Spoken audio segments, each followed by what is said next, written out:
Hi guys, welcome back to Donna and Jordan's Horde Gamin. Let's play the Hogwarts Legacy Part 8. Bear with me guys, I am about to share it out and do what I need to do. So bear with us if you want to.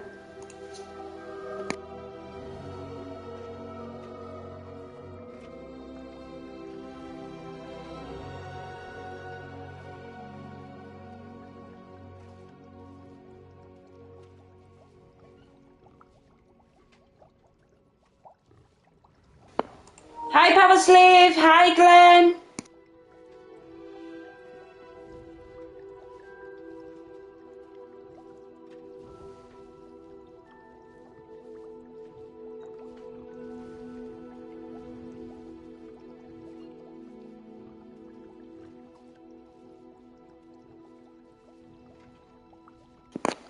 Yeah, I'm fine, me.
Hi Star Fox, how you doing?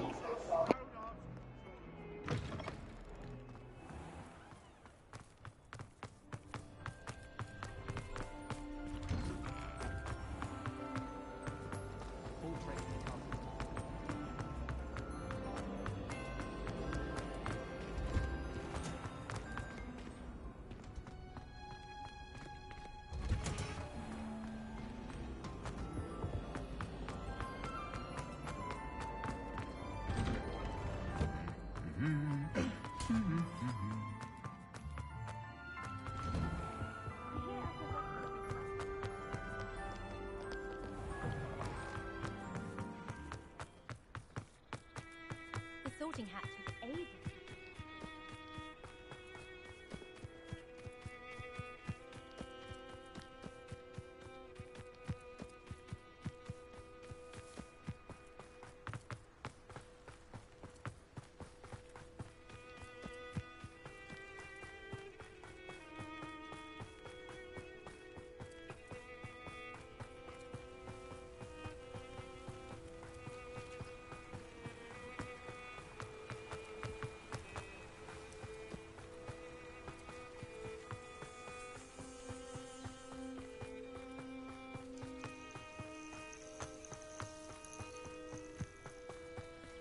Oh, good, you're safe. There you are. You were in such a state when you left. The poachers got to my gran. Someone recognized me in Horntail Hall and they got to her. What do you mean? Is she all right? She's fine, thank goodness. But they were at her house, our house. They assumed I'd sent the egg there. She said they took the whole place apart looking for it, screaming that we'd cost them everything. I'm sorry, Poppy. I'm glad she's all right. I don't think either one of us could have anticipated that. I should have known. I underestimated the poachers.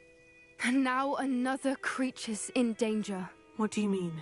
The poachers refused to leave empty-handed, so they took valuable journals that Gran had discovered when she was researching rare creatures. One of them contained theories about a secret hiding place of the Snidget, long thought to be extinct. Exactly what kind of creature is a Snidget? It's a small bird with golden feathers. It's incredible. It has rotational wings that allow it to dart quickly in any direction. In fact, the golden snitch in Quidditch is based on the Snidget, which barbarically was actually used in the sport hundreds of years ago. Why would Snidgets be valuable to poachers? They could make more money with Snidgets than they ever would have fighting dragons. The golden Snidget's feathers and eyes are incredibly valuable. That's why they're believed to be extinct. They were hunted out of existence by wizard kind. If the poachers found some now, I can't bear to think about the horrific way they'd be bred and killed for profit. Where exactly are these Snidgets allegedly hidden? Gran says the journals were a bit cryptic, which is good. Perhaps the poachers won't be clever enough to find the birds. From what she recalls, the journals only noted that the key to finding them lay in the moonlight. Gran thinks it can be narrowed down to a handful of locations. I take it you aren't going to let the poachers anywhere near the Snidgets. Gran wants me to stay out of it, but I know she's devastated that poachers might go after the Snidgets, if they still exist. We had the element of surprise on our side when we saved that dragon, but the poachers will be watching for us now. We need allies. Others who hate the poachers enough to help us, who value creatures as much Merlin's beard! You're a genius! The centaurs! They'd want the Snidgets protected at all costs. Sounds as if we need to go and talk to the centaurs. We'll need to be careful in how we approach them. Tensions with them are high. Still, I think they may be our only hope. Let me think on it. I'll let you know as soon as I have a plan.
Revelio.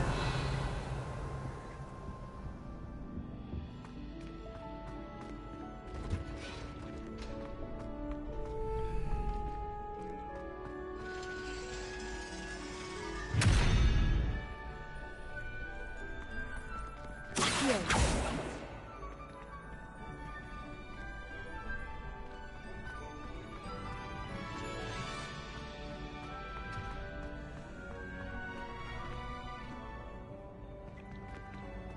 Revelio.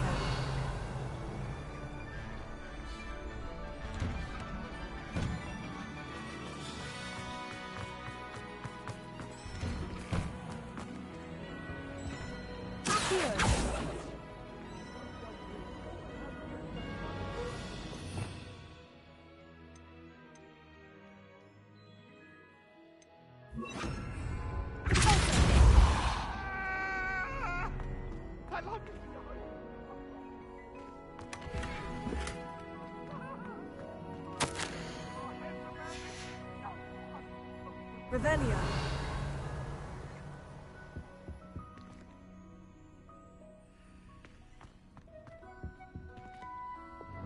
Lumos.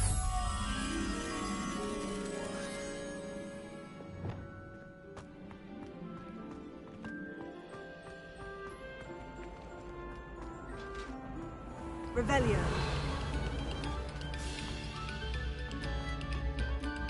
Oh, you are too kind. We thank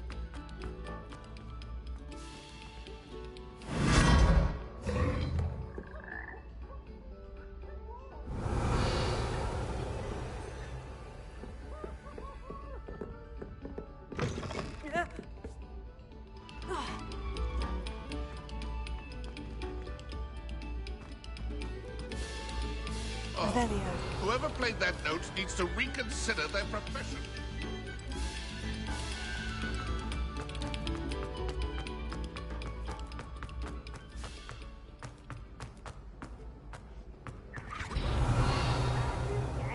Just beware the open flame.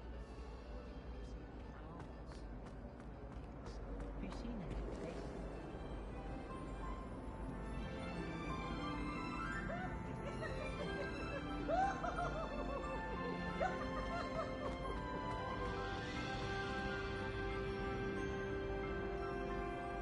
That's fun.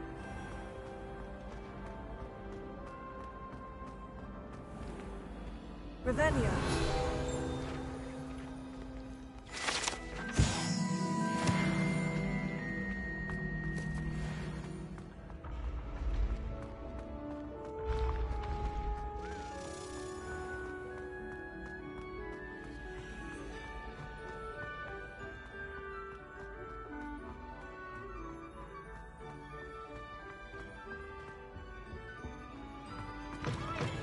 It's always frown.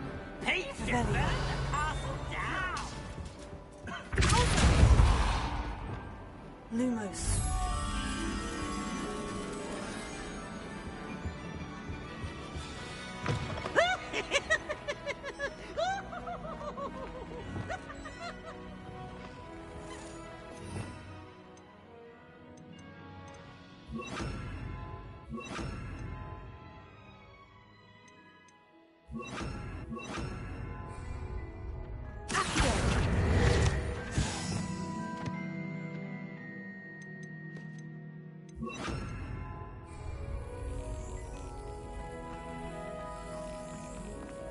Revelio.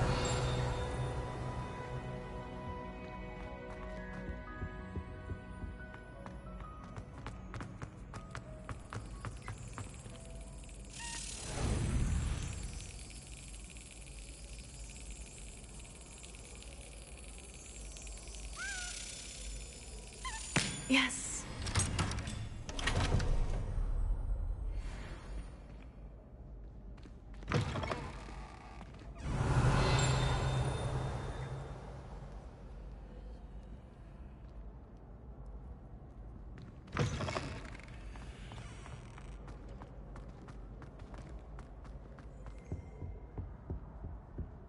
Sometimes the prefect sits next to me. Hey, it's me, Gareth.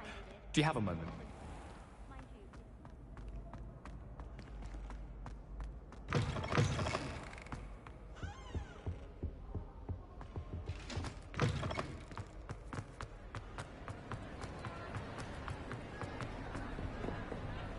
Revelio.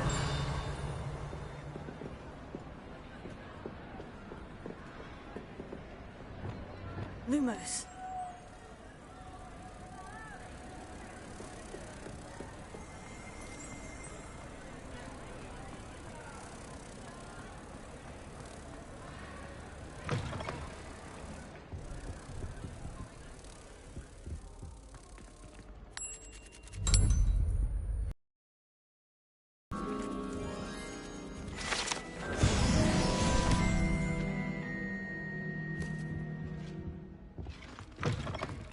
Revelio.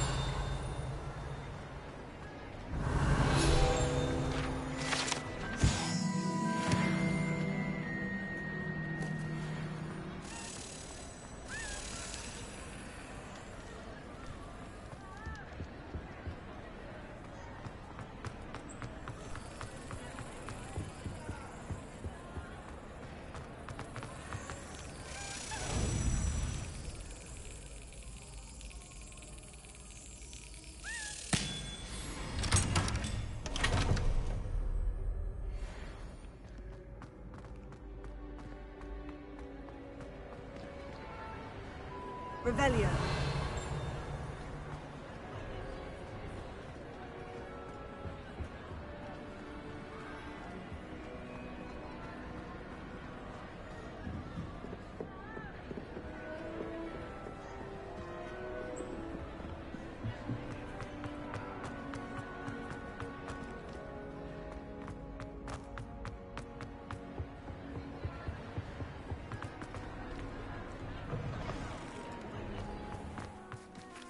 Tradition in my family is to play games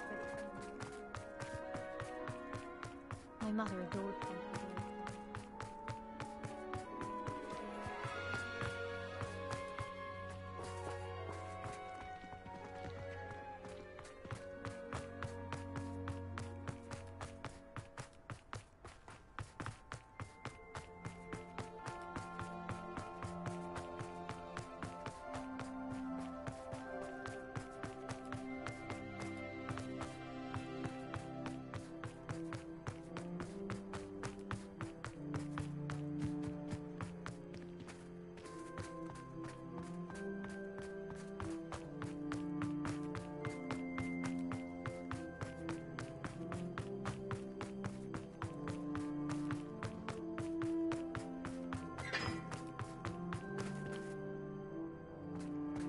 Revelio.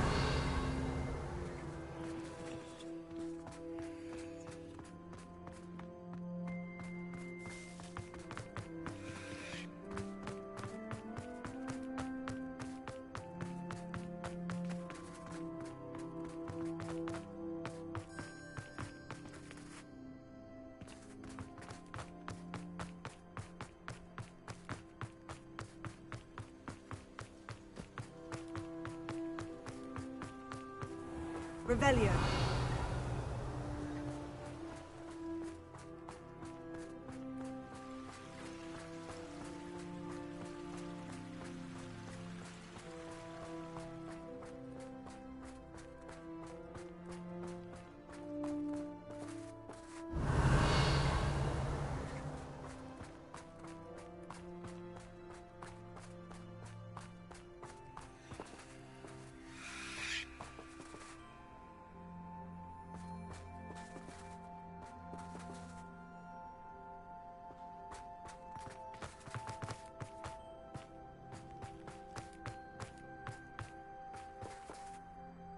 Revelio.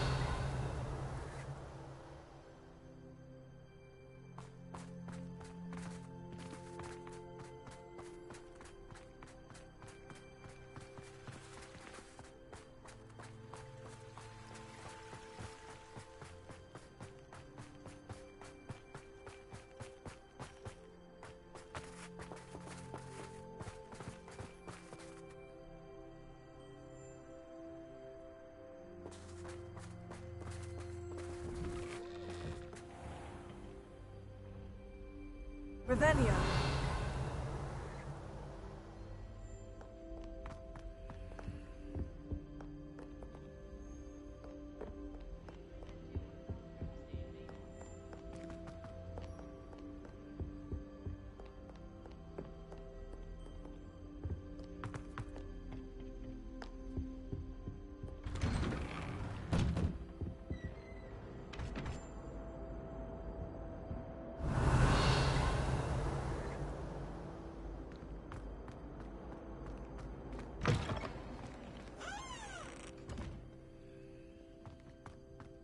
Revelio.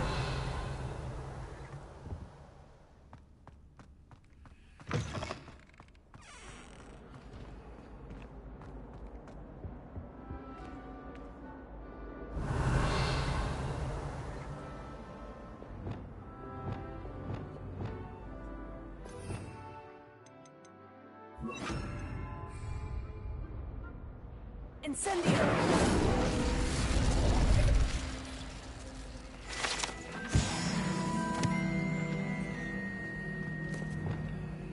Revelio.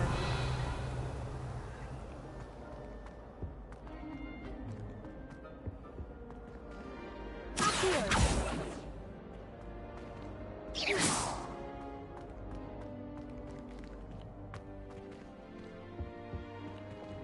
Lumos.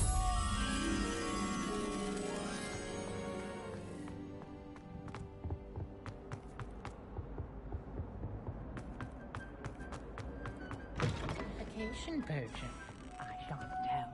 Certainly suits you. Oh, don't tell me that muggle passion.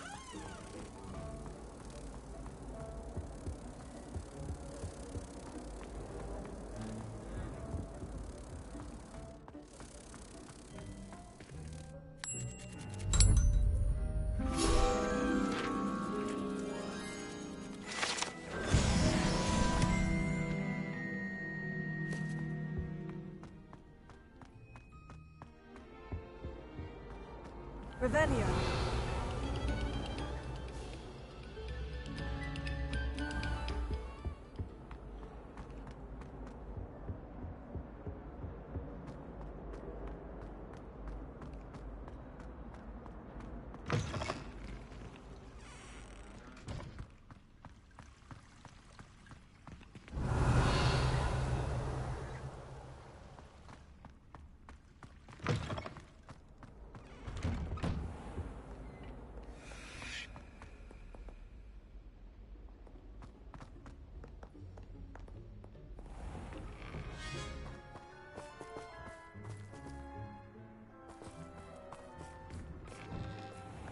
Revelio.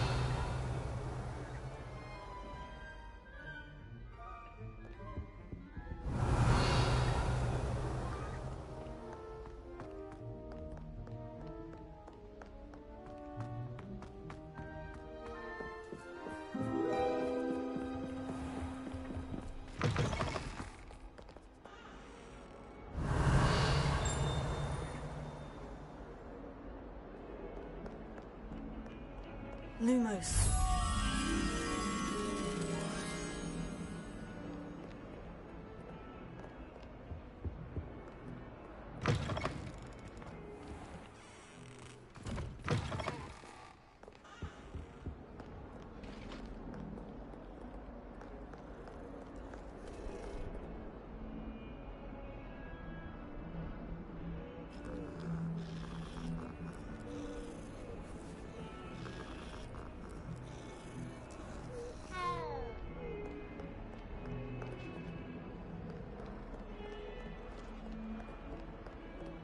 Revelio.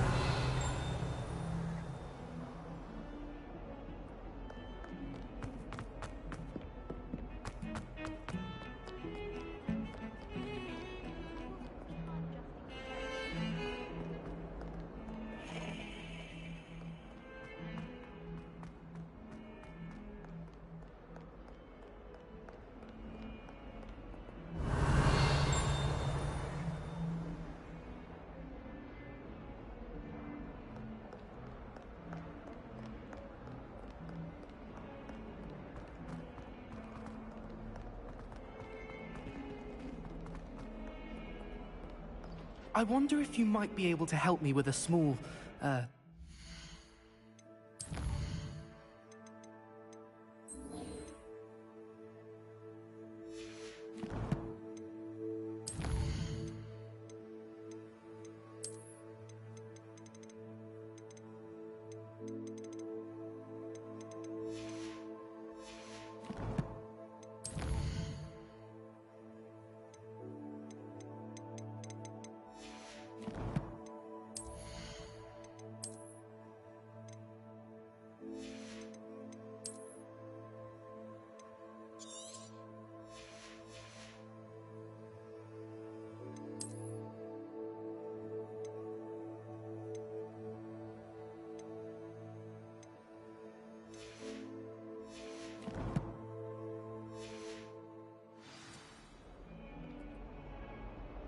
You wanted to speak with me? I did. Hello, I'm Duncan Hobhouse. Pleasure to meet you. I've heard all about you, of course, confronting trolls and dragons. Oh, that's nice to hear. I've had my share of adventure. I hope my reputation's warranted. I'm going to presume your reputation is in fact warranted, in which case, you are precisely the person I need. You see, we were learning to repel boggarts in Professor Hecat's class, and, well, mine unfortunately took the shape of a puffskein. Oh, they seem innocent, but their tongues can be most disturbing. Exactly. I wish more of our fellow students agreed with you. Regardless of how reasonable I believe my fear of puffskeins to be, I'm beginning to get a reputation as a coward. Some have even taken to calling me Puffskein Dunkeen. Oh, I'm sorry to hear that. Words can be cruel. Thank you. Poppy keeps offering to help me in overcoming my fear, but I'm too afraid to take her up on it. Anyway, to make matters worse, I stupidly blurted out that I must be braver than people think, since I have been in the hidden herbology corridor. The hidden herbology corridor? Yes. Rumor has it that the herbology professor before Professor Garlic kept dangerous plants there. It's supposedly so overrun now that no one dares enter it anymore. I was hoping you could go there and bring back evidence that I could use to show that, well, I'd gone in. Say a bit of an exceptionally dangerous plant of some kind. What sort of plant should I expect in the hidden herbology corridor? I haven't a clue. But have you seen the kinds of plants Professor Garlic grows? If the previous professor was anything like her, I'd imagine they're not exactly harmless. Very well. If I'm in the area, perhaps I shall take a look. Grand. I'd very much appreciate it. Come and find me if you get the proof. I shall be forever in your debt.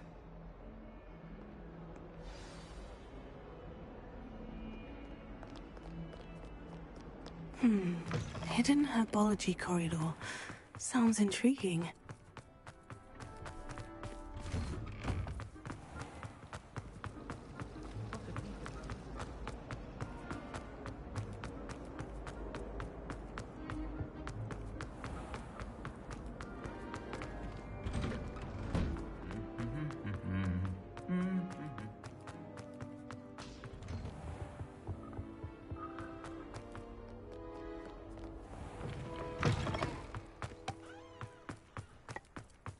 We're quite fortunate this school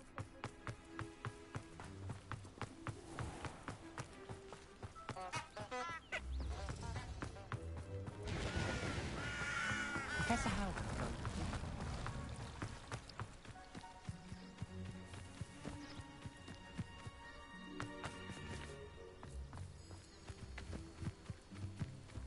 Revelio.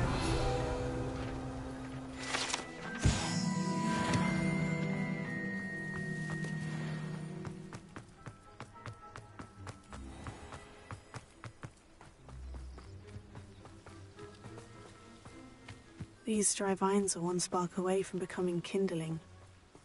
Incendio!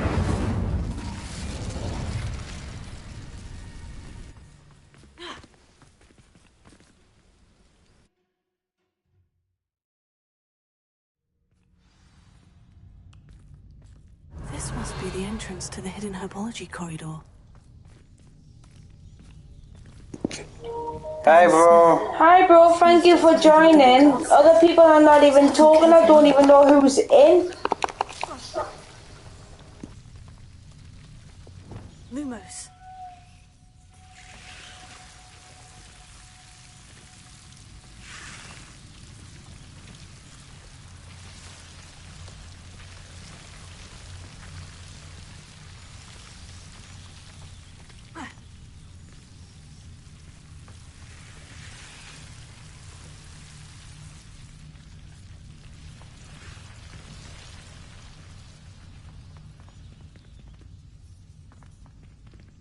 Incendio! Lumos.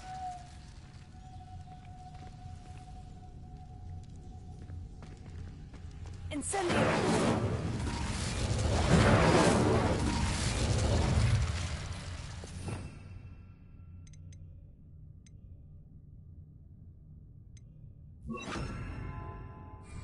Confringo! Lumos.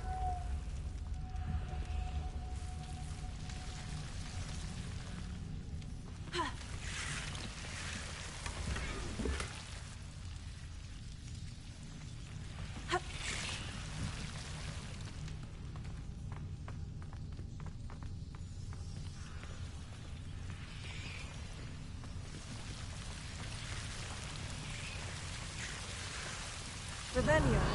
Lumos.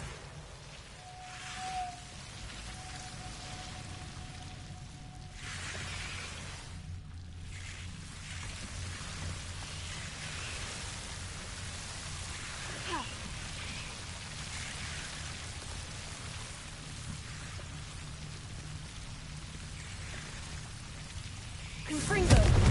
Lumos.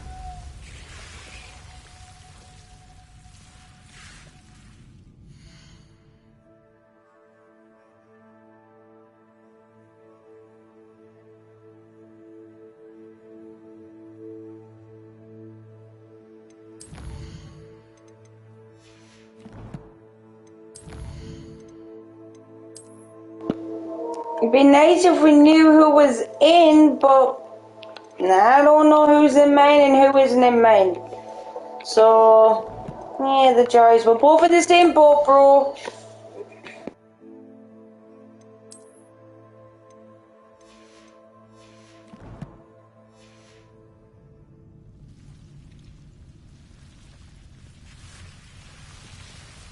Confringo.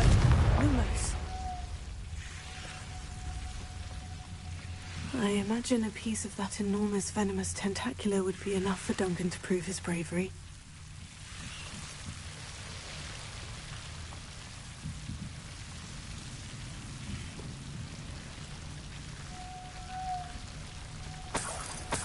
Confringo.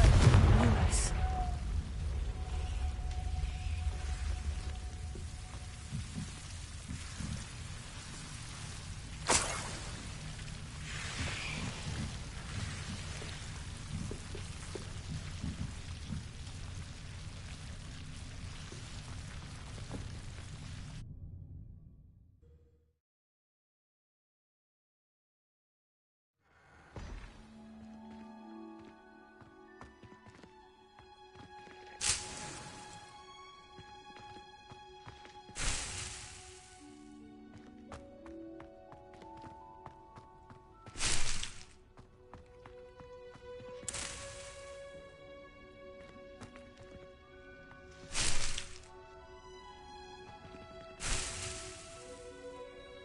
Revelio.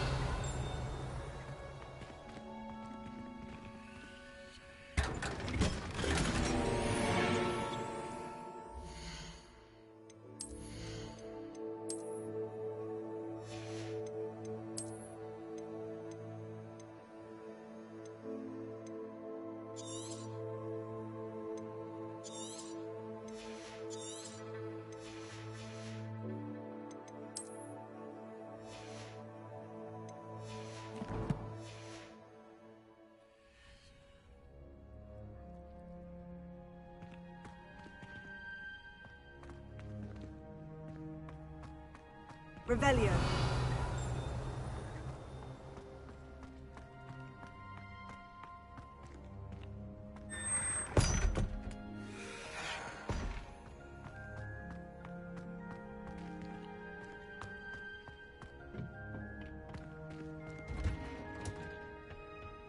Oh, it's you! Just the person I need.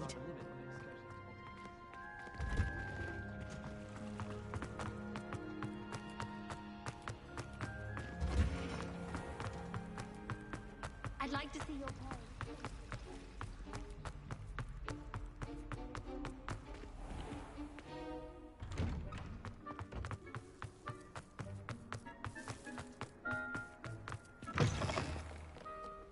Have you found anything to, prove my bravery yet? Hello, Duncan. I have the proof you wanted. That's one leaf. Must have been a giant venomous tentacula. It's even more than I expected. I knew you were the one to ask. I appreciate you getting it for me. Of course.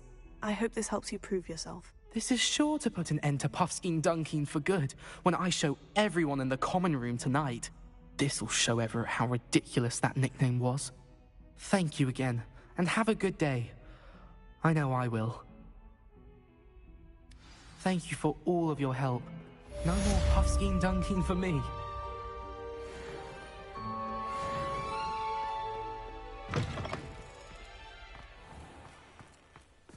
Who would have thought someone as young as me could save my uncle's life?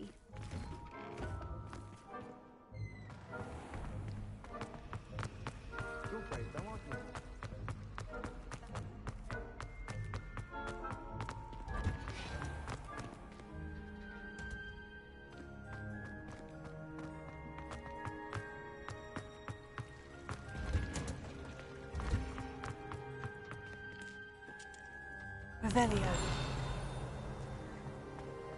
Oh, it's you! Just the person I need. Samantha, is everything all right? No, it's not. It's my brother William. The one I told you about after Charms class. He's been cursed. He ignored my warning and now he's lying in St. Mungo's looking completely pathetic. He simply never listens. I'm sorry. How exactly has he been cursed? Oh, you won't believe it. Truly, but his feet were turned into purple beets. You can imagine his distress. And mine. I won't even go into the attention he was getting from our garden rabbits before he admitted himself to hospital. I'm so sorry. That sounds like a trying situation. I'm glad you understand. Everyone else just laughs at me as if it's a joke. No compassion at all. Well, it is an unusual situation. How did your brother end up like this? It's entirely his own fault. I told him about some research I'd done recently on our ancestor Marmaduke Dale. In particular, my discovery that Marmaduke's tomb was cursed. My brother's always making fun of my discoveries. This time, he laughed in my face. Told me I'd misinterpreted my findings. As if that were possible. And to prove his point, he went right up to the entrance of the tomb and poof! His feet transfigured into beets. How awful. I can see why you're upset. He definitely needs some help. Exactly. He may be a cape flapper, but he's still my brother. And no one deserves such a fate to last forever, especially as the result of a single brainless mistake. Now I worry that if the curse isn't reversed, it could become permanent. Can't the curse be broken? Possibly. The curse stems from a crest that was stolen from Marmaduke. If the crest were returned to its rightful place upon his sarcophagus, then I believe that William's feet may be restored. You battled trolls when they attacked Hogsmeade, escaped a dragon, and I could tell by your work and charms that you're a skilled spellcaster. Returning a crest to a sarcophagus should be almost effortless for you. So, will you help us?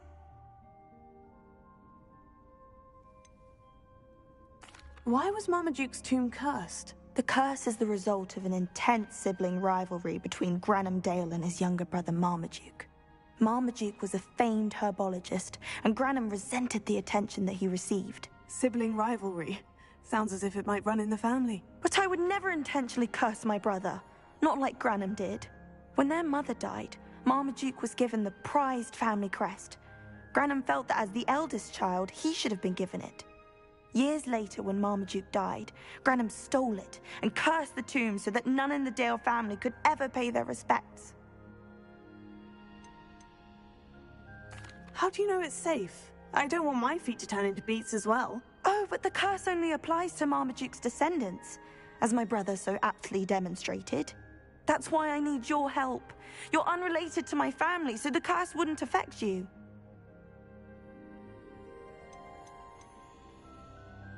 Why is your ancestor so well known? He discovered the properties of several magical herbs and plants. He also uncovered numerous types of flora. The wizarding world owes him a great debt. His work not only impacted the discipline of herbology, but also potion making. I can take the crest to Marmaduke's sarcophagus for you. Oh, thank you! Thank you so much! You'll simply go into the tomb where Marmaduke was laid to rest and place the crest on top of his sarcophagus. According to my research, the tomb's been abandoned for centuries, so it should be a fairly simple task. You'll find it just east of the hamlet of Brockborough. Thank you for your help. My family is indebted to you.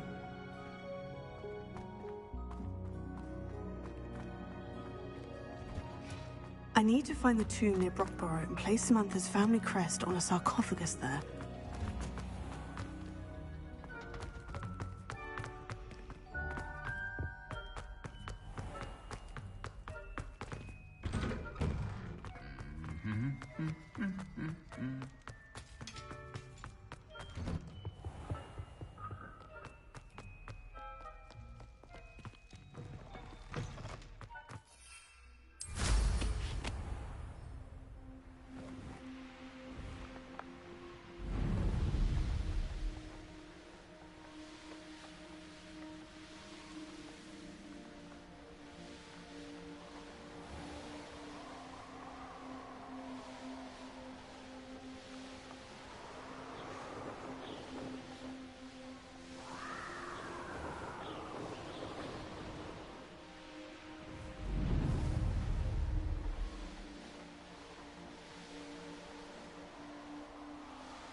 Oh, here's a pleasant surprise.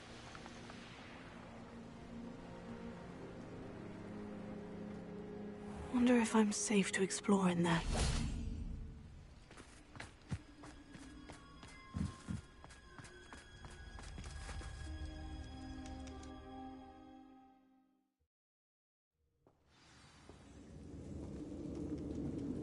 Oh, my feet didn't turn into beads. That's a good start.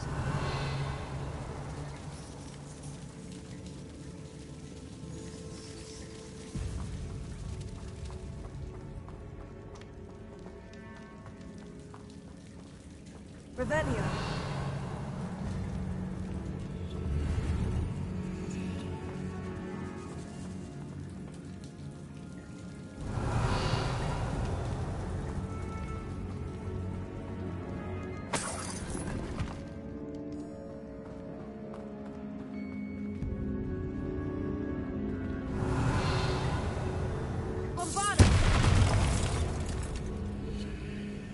Should have known a herbologist would use Devil's Snare. Lumos.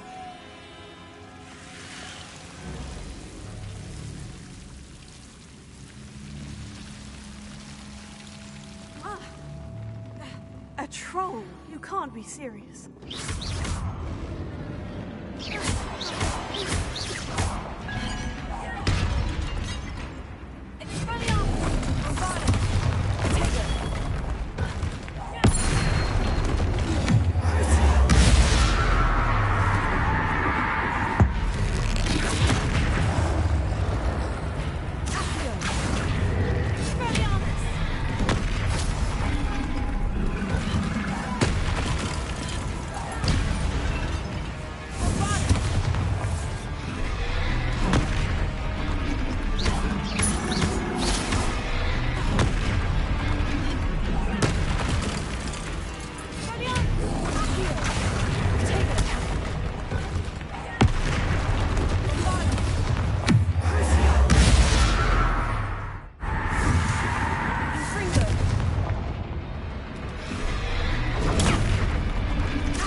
Revelio.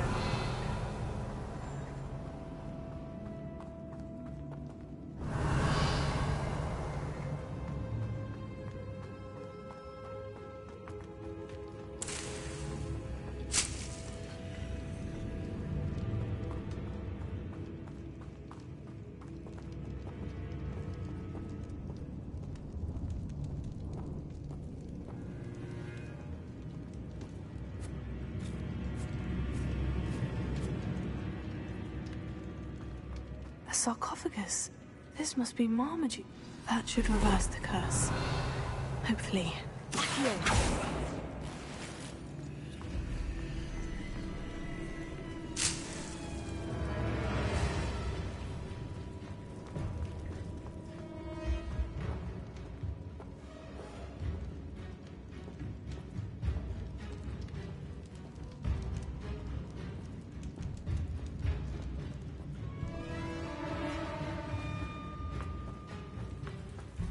Revelio.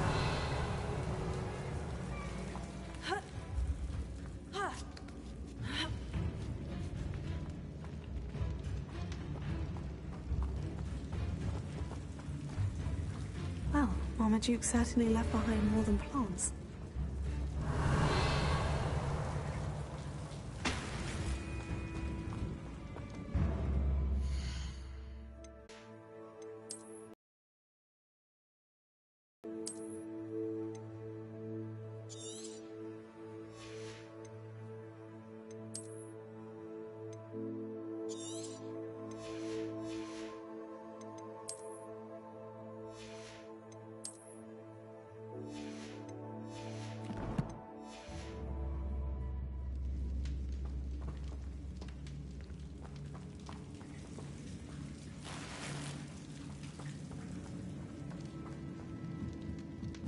Bombarda!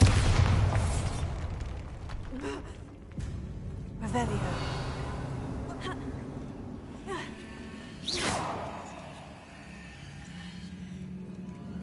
Revelio.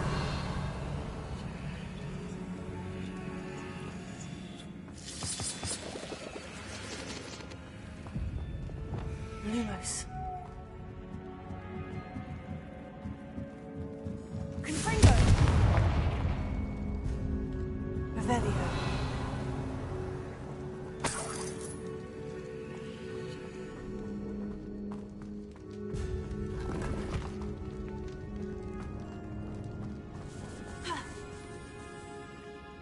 Lumos.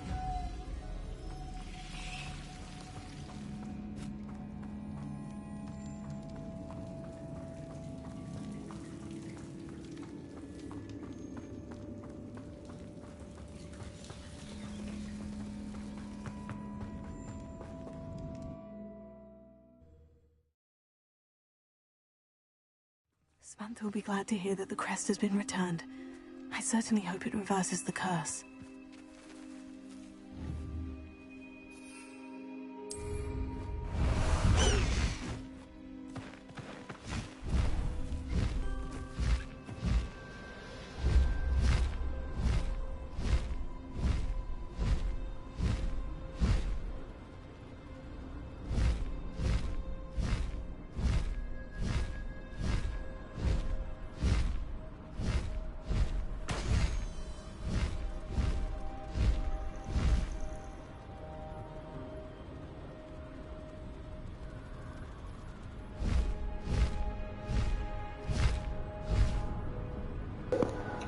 Okay, bro, you're still here? That's good to know.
No need to race now, my friend.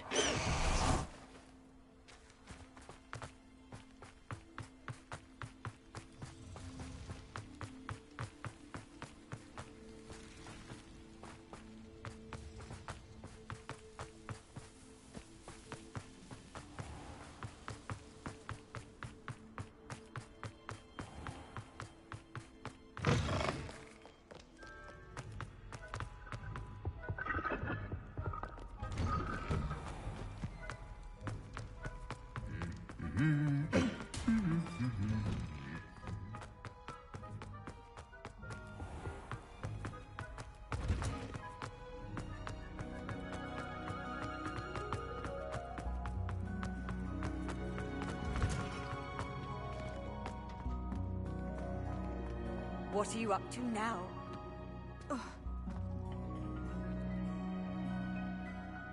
I'm happy to tell you that I returned the crest to Marmaduke's sarcophagus, just as you asked. I thought as much.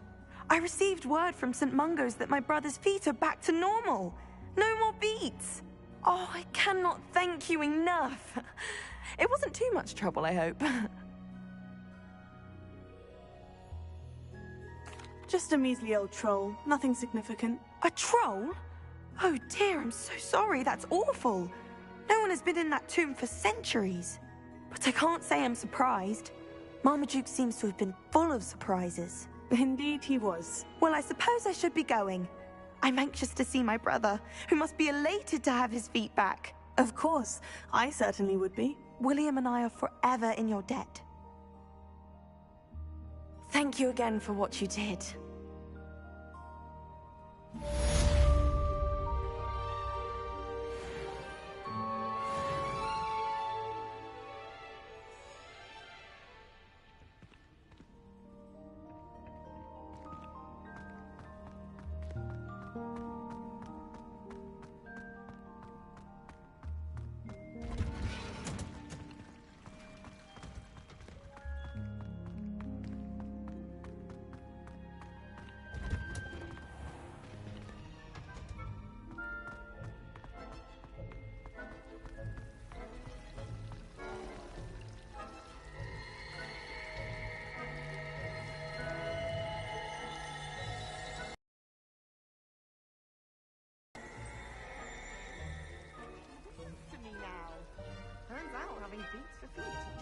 Revelio.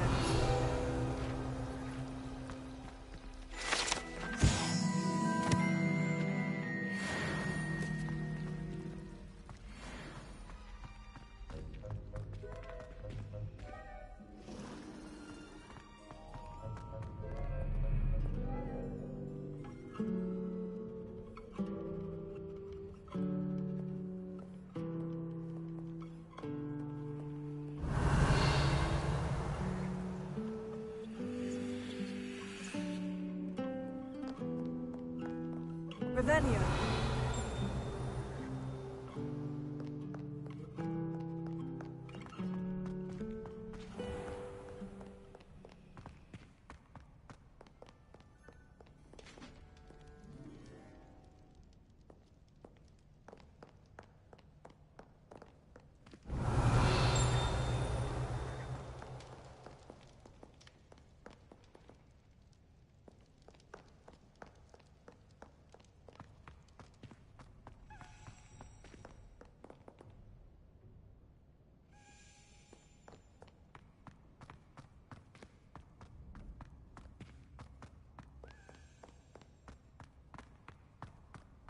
Revelio.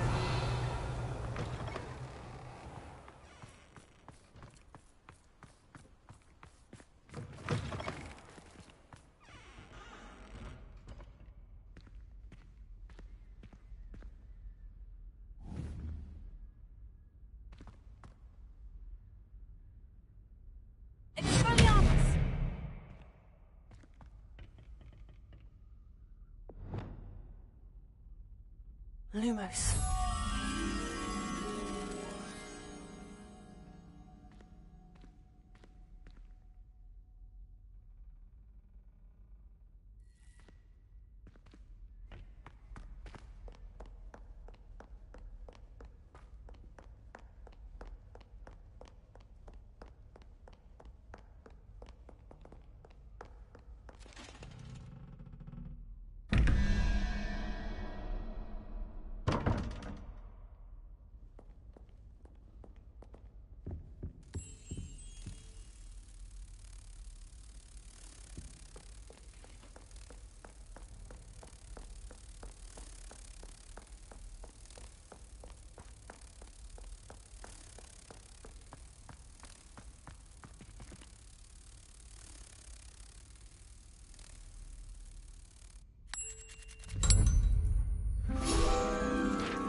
Lumos.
Revelio.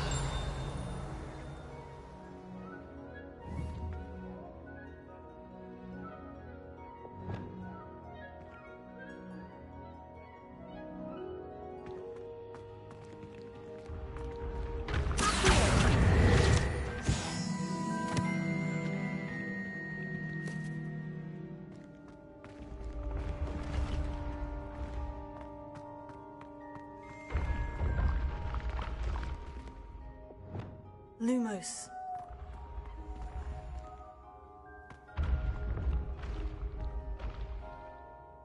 Revelio.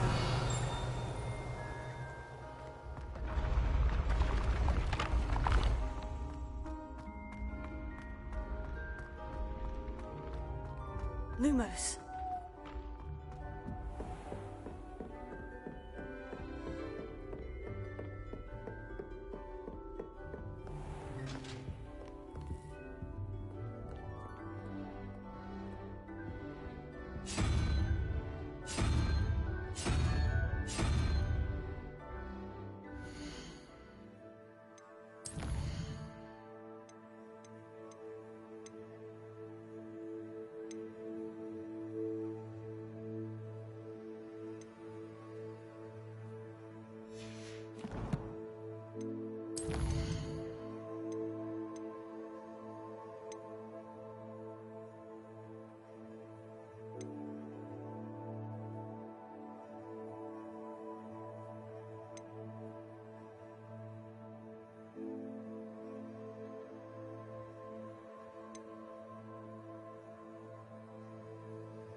Guys, I'm trying to work this out.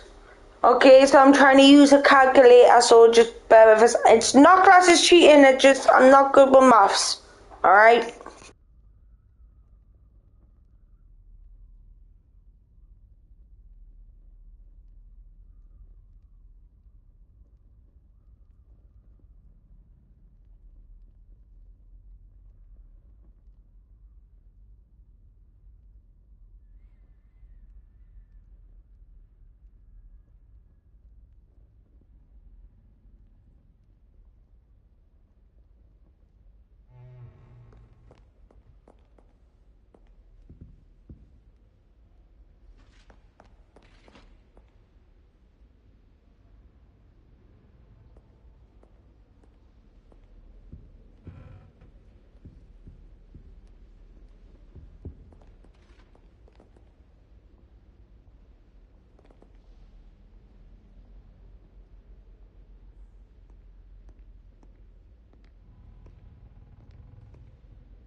Thank you, bro, for sticking around and watching. I really do appreciate it.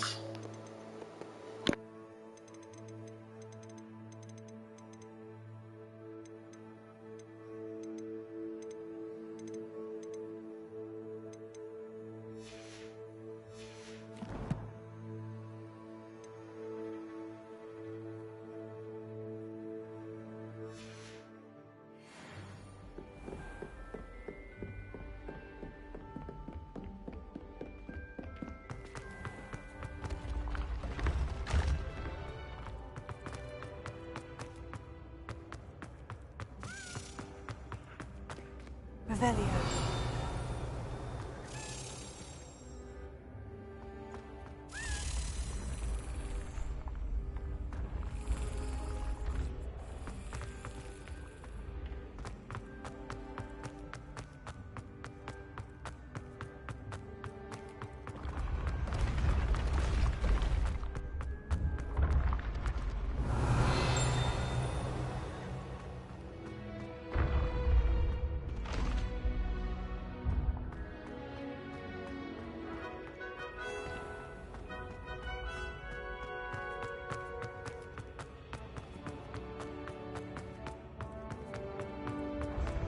When mentor and student collide, Revelio. path must be chosen.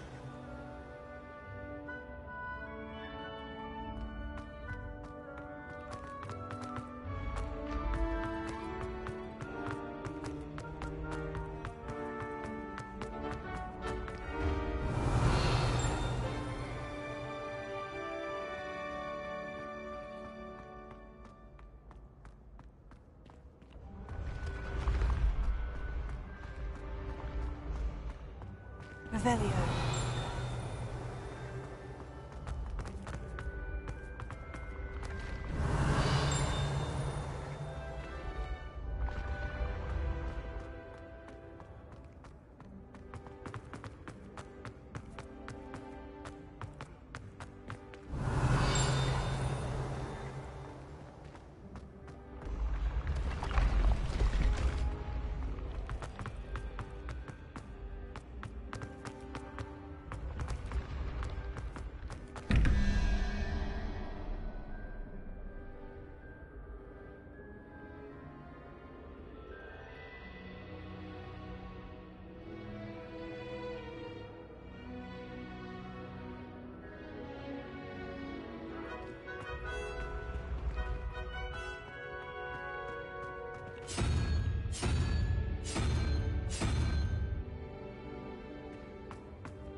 Revelio.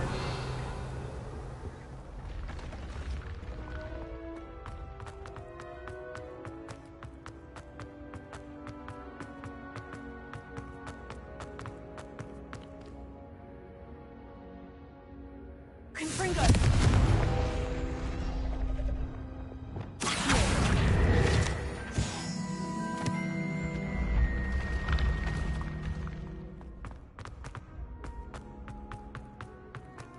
Revelio.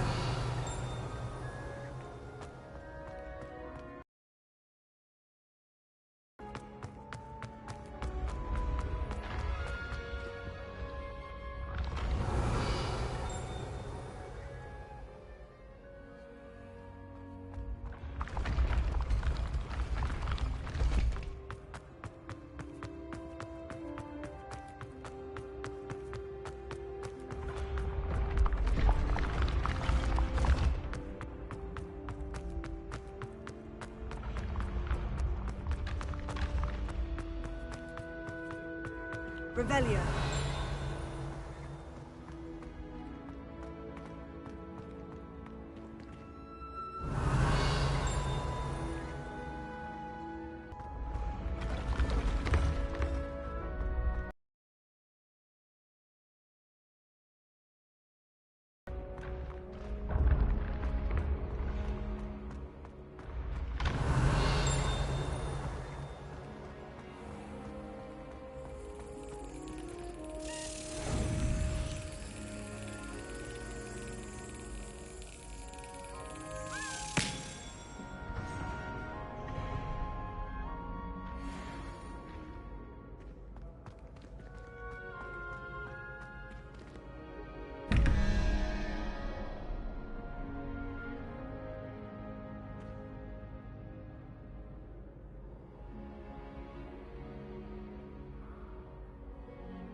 Revelio.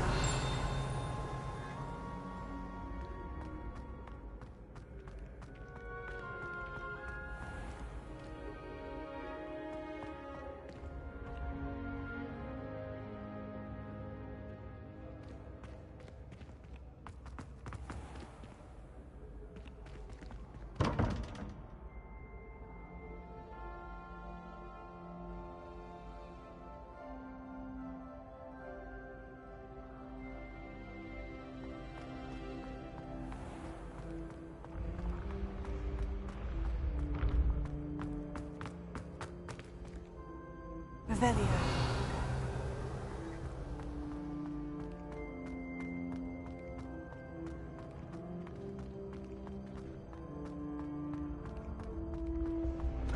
Your spirit guides are trying to contact you.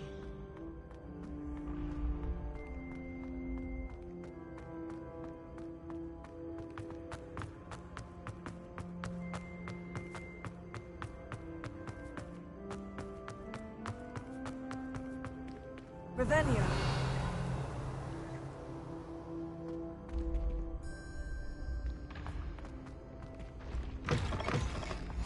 You can't imagine how inconvenient travel was before I invented flu powder.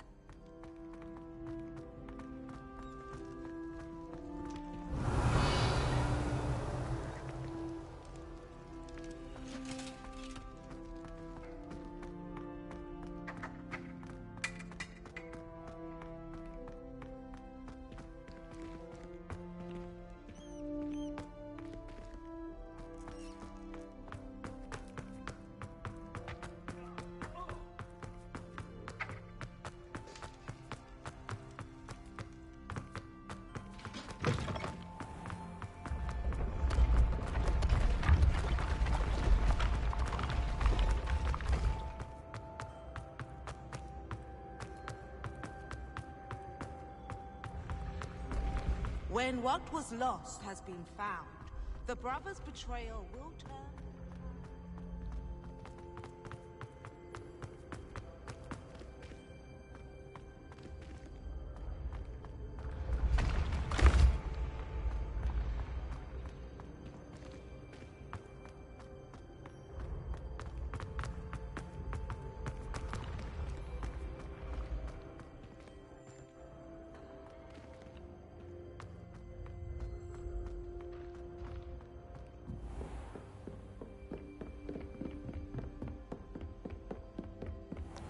Revelio.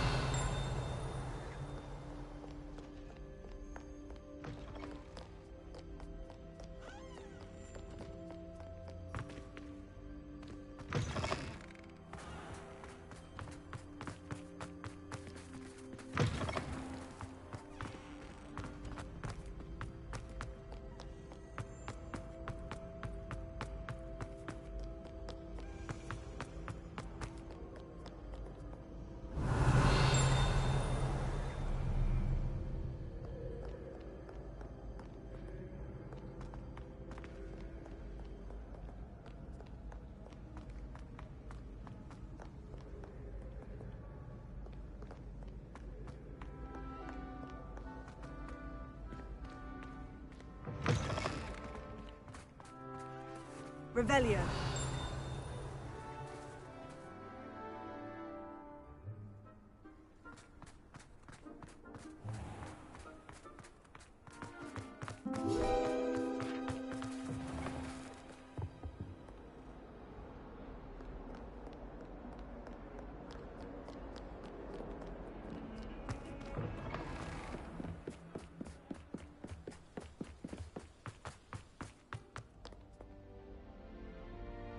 Revelio.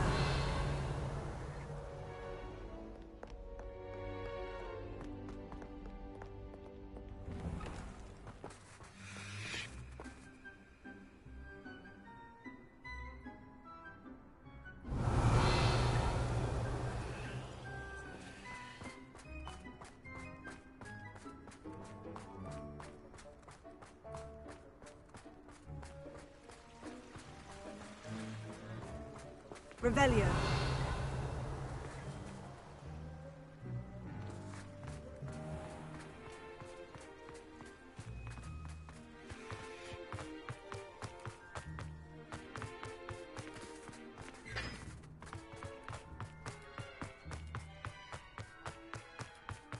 I haven't been called Puffskein Dunking once since you brought me that venomous tentacular leaf. I think I am actually braver. Hey, it's me, Gareth. Do you have a moment?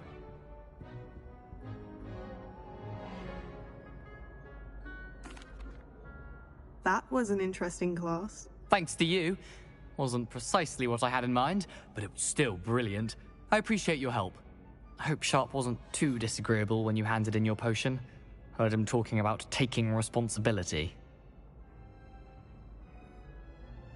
Professor Sharp was annoyed, but we sorted it out. No harm. Cheers to that.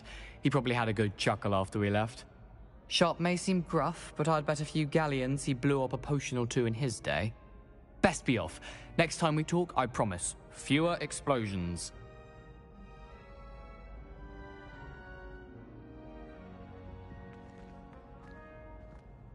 Were you calling me, Gareth? I was. After you helped me with that Fupa feather and potions, I reckoned you might be just the person I need. You see, I have an idea for a fizzing Whizbee-inspired beverage, but I'm missing a key ingredient. You and your concoctions. I don't know how you come up with these things. It's a gift, truly. So, I suspect the key ingredient in fizzing Whizbees is dried billywig stings. I heard there's a store of them in Honeydew. Hi, criminal! But my Aunt Matilda has her eye on me. Thinks I need to focus on potions class for a while, not for my own brews. I was hoping you could follow a secret passage to Honeyduke's cellar and grab a few dried billywig stings for me. Sounds simple enough. And who wouldn't want to go to Honeyduke's? Ah, brilliant. Thank you. The passage is hidden behind the statue of a one-eyed witch in the third-floor corridor.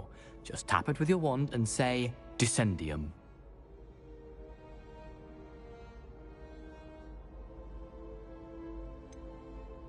Couldn't you have someone buy the dried billywig stings? They're not for sale, and you never know when the cellar's going to be locked. So, the reliable way in and out is through the secret entrance. Are you asking me to steal from a shop? Goodness, it's not as if I'm asking you to rob Gringotts. Honeyduke's is more than enough, and I only need a few. It's a sweets ingredient. They won't be missed, trust me. I'll see what I can do, Gareth. Fair enough. You shall be the first one to taste my newest brew if you can be of help. Perhaps I can convince a meat to help me with my potions homework. Get my aunt to loosen her reins a bit. I'll need to get those dried billy...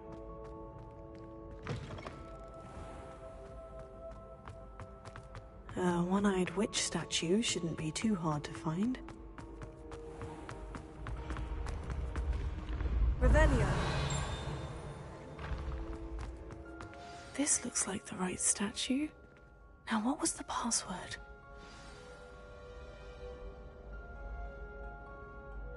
Descendium.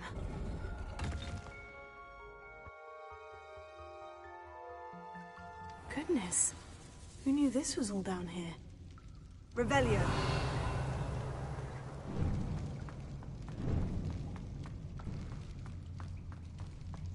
A lift. Must be how I get down. Looks broken, though. Repair it.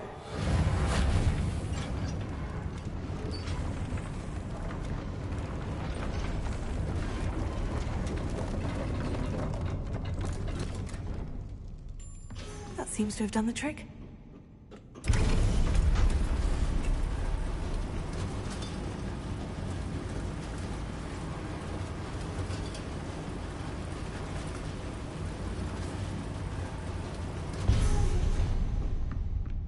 Revelio.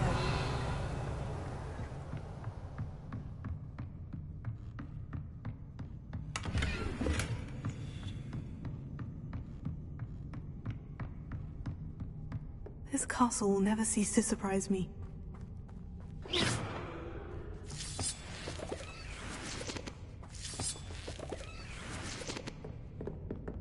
Lumos.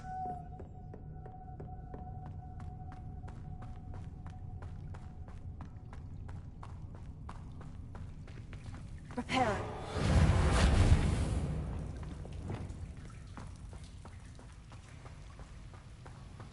Bombarda! Confringo!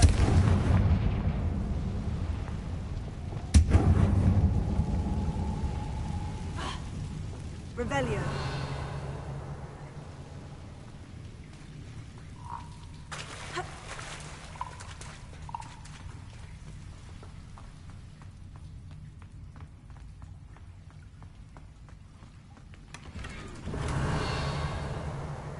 Bombarda! Confringo! Revelio.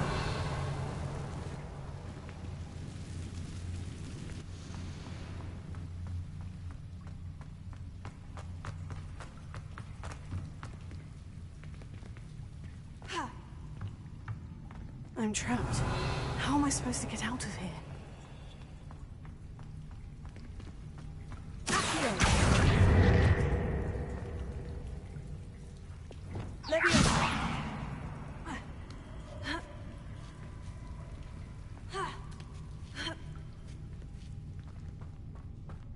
Revelio. I'm going to have to get past this.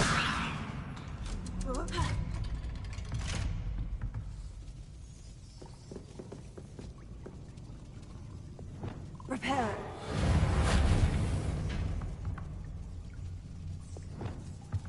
Leviosa.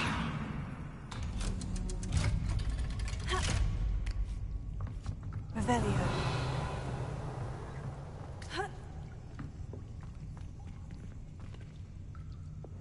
Confringo.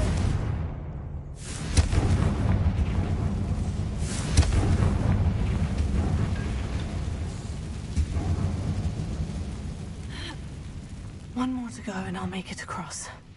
Reparo. Leviosa. Something is getting in the way of that platform.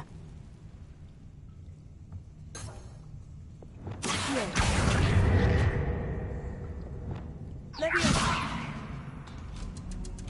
That did the trick. Revelio.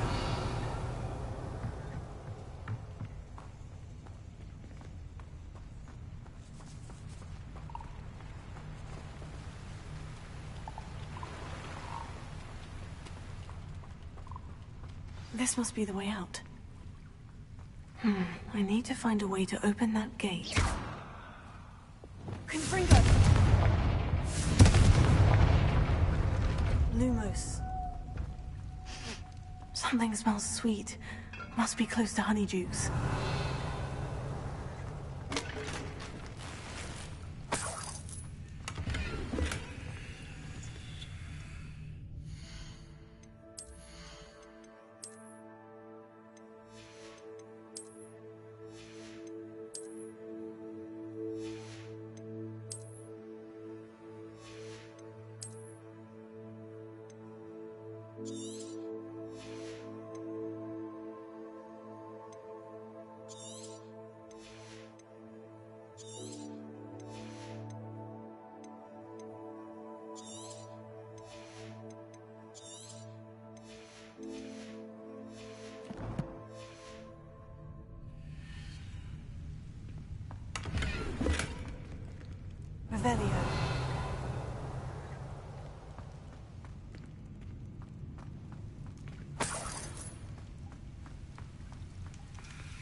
Revelio.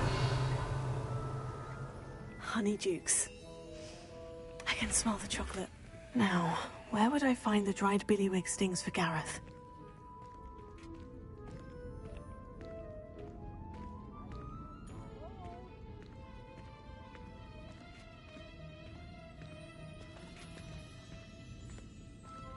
I have the dried billywig stings. Now, back to Gareth. I can only imagine how his new recipe's going to turn out.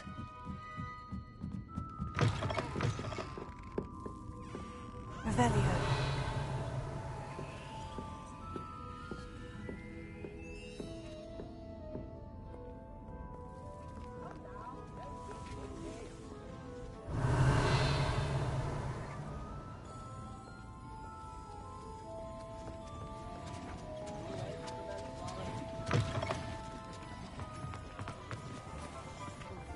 Hasn't been anyone as bad as Barnabas Deverell in a while, has there?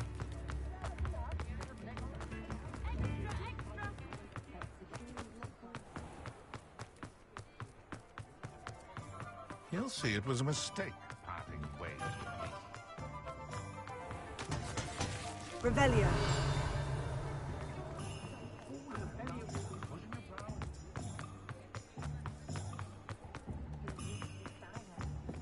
I can't imagine him not.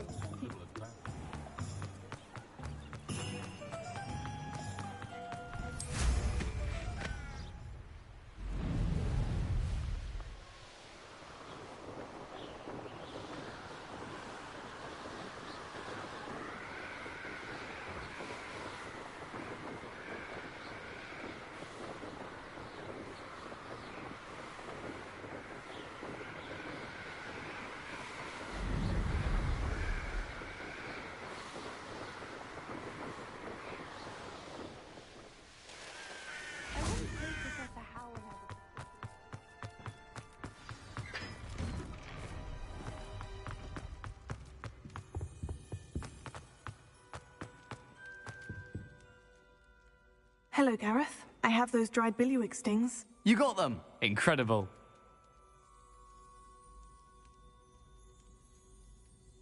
Happy to help. Here you go. This is brilliant! Can't wait to get started. Thank you again. I'll let you know when I've brewed my first batch of fizzing whiz-beer.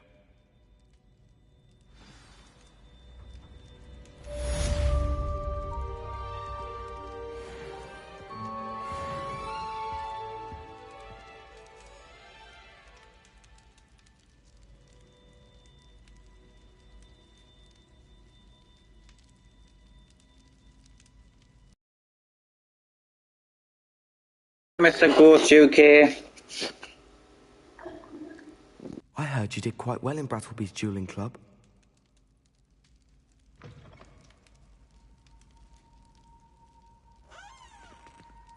Revelio.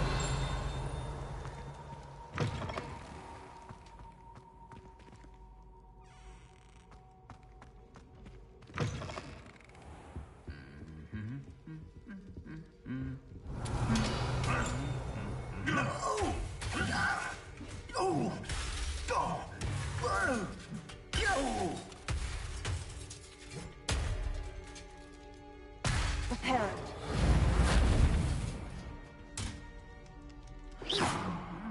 Prepare it.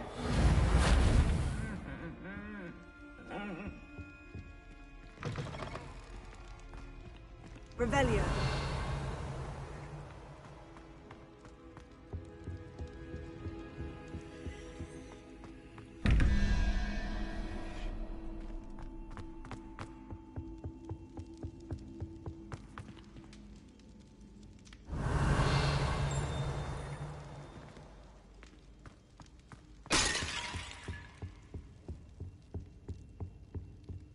Acceptable.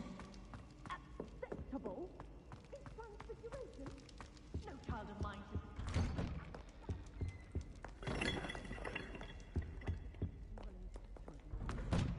Sure, I'll be having words with that so-called soul. You will receive an outstanding...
Handy resource indeed, your field guide.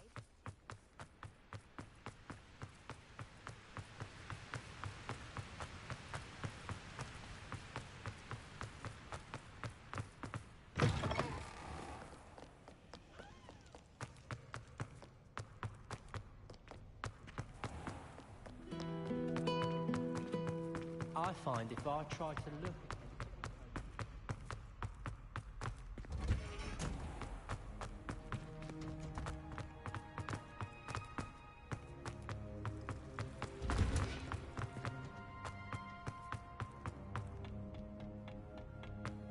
Perhaps a hybrid. Bouncing tentacular.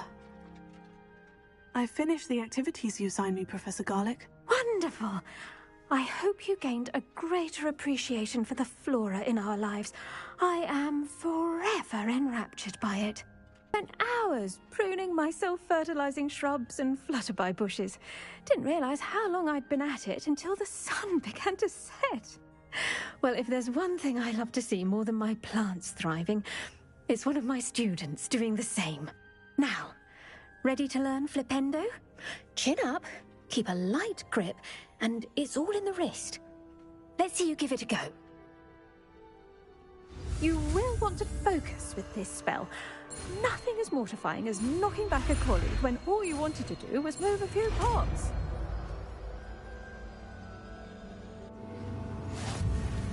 Wonderfully done. If you'd like to practice a bit more, you're welcome to do.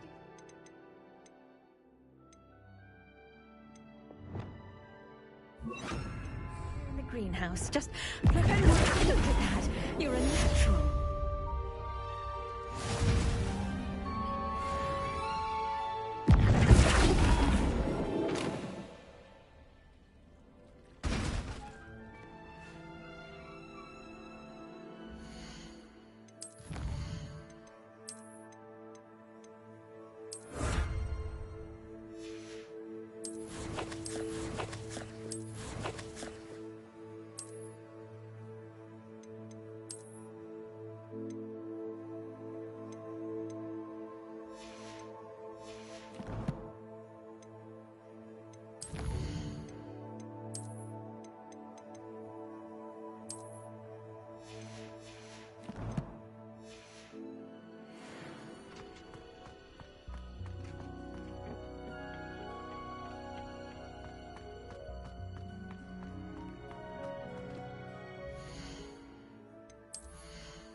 I really have. Is everything all right? Oh, hello. Nice to see you again. Thank you for asking. And I'm afraid everything's not all right. I may be in a spot of trouble with the librarian. You might recall that I was trying to cast non-verbally when we met in the common room. Well, I mastered that, and now I've taken to creating my own charms. Thought I'd perfected my light as a feather charm to use on my library books. My arms get so tired carrying them around all day. But I must have confused the Latin word for feather with bird in my incantation, because when I opened my bag just now in the library, they literally took flight. That sounds brilliant, actually. Thank you. Somehow I don't think the librarian will see it that way. I collect the books and remove the charm myself, except this isn't the first time one of my charms has threatened the peace of the library. Our meet told Madame Scribner they were my books flying around, so she said that if I caused her any more trouble, she'd write to my parents. Perhaps you could get them for me. There are only 5. She won't be suspicious of a new student looking around. Why did our meet tell Madame Scribner that they were your books? Oh, to be perfectly honest, I don't think he meant any harm. I think he was impressed, bragging on my behalf. Amit spends a lot of time gazing at the stars, but he knows a good charm when he sees one.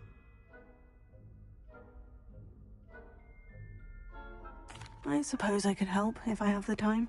Oh, I'd very much appreciate it. One of the books is my diary. I'd rather it not fall into the wrong hands. If you could collect them and bring them to me, I can remove the charm. Hi, Dragon Ball Talk.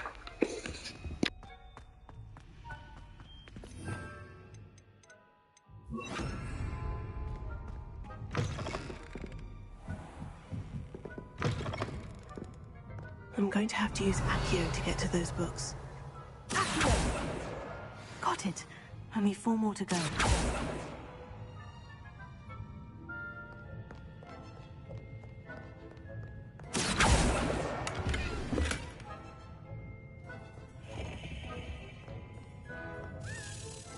Revelio. Accio!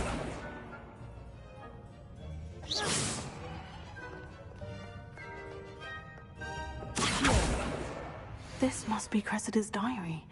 I'd want this back too if I were her.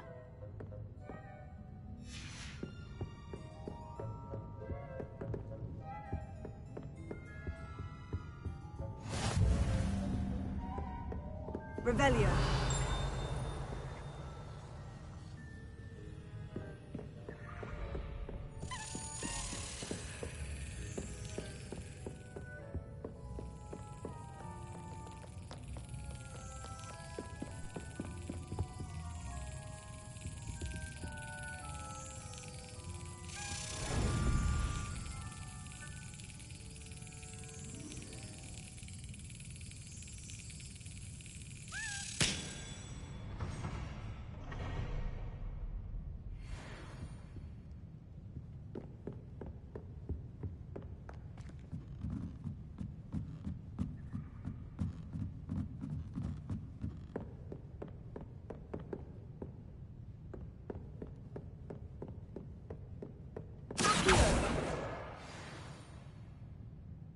Revelio.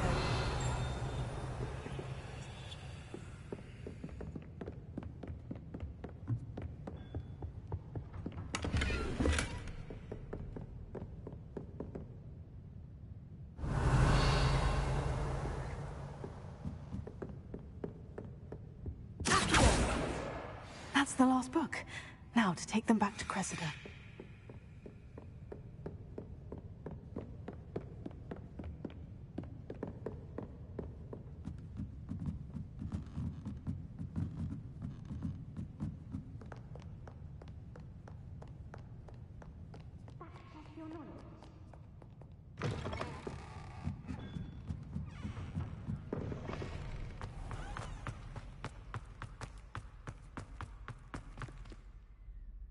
Hello, Cressida.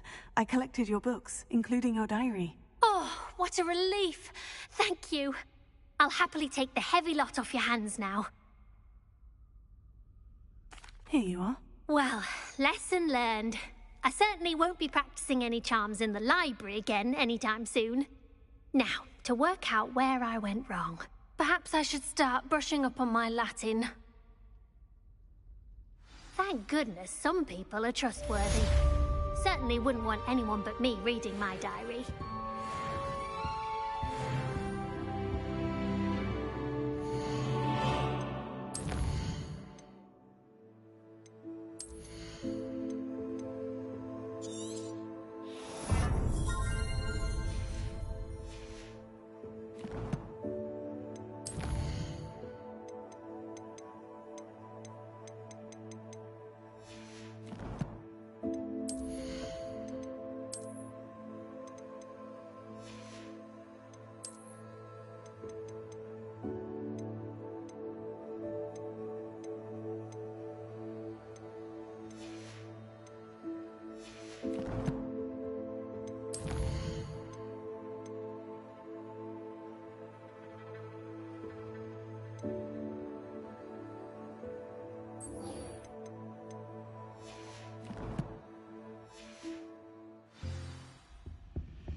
Revelio.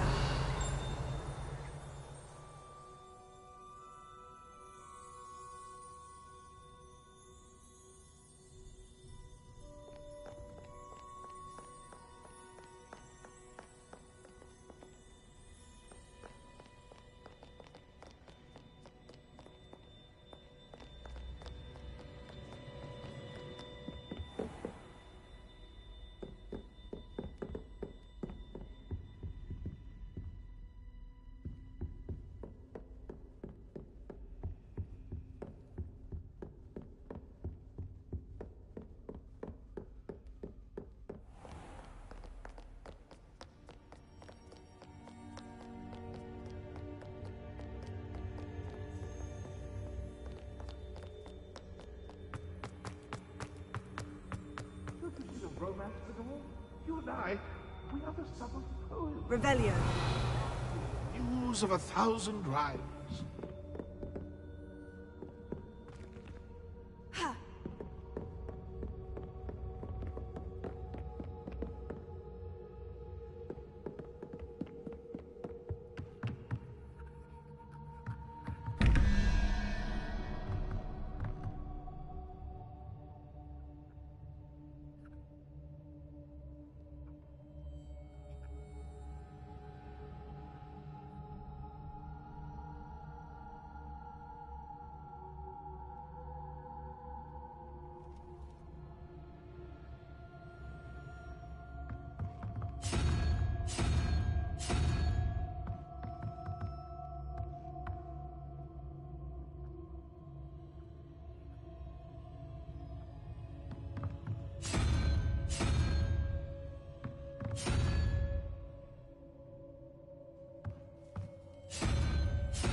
Revelio.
Revelio.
Revelio.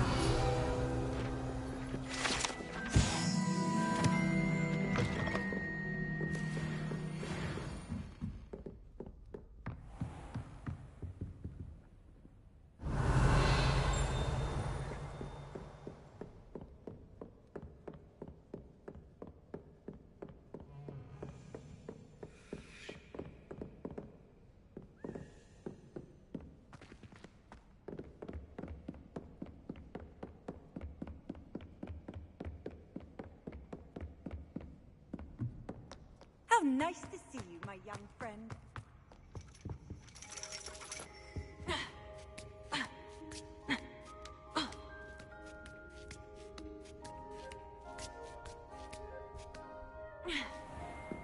Revelio.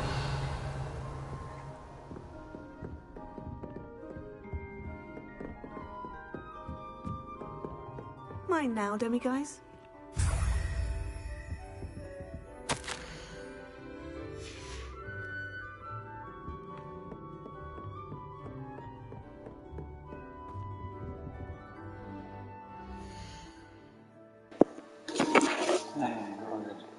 Who is the last boss?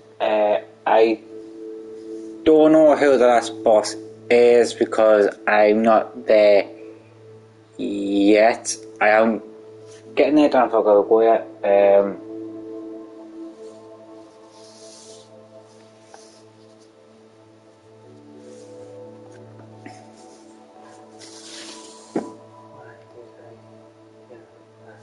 Yeah, you do hear the ghost in the game. It's what happens. It is nothing there.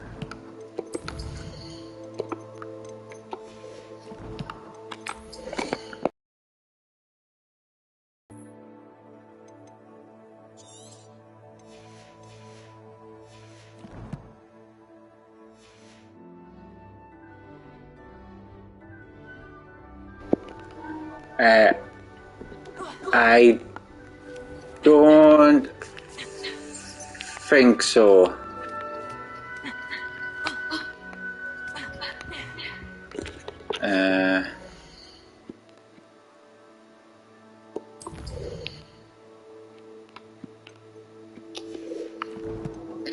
No, it's not on PlayStation 3, it's on the PlayStation 5, and in April it's coming out for the PlayStation 4.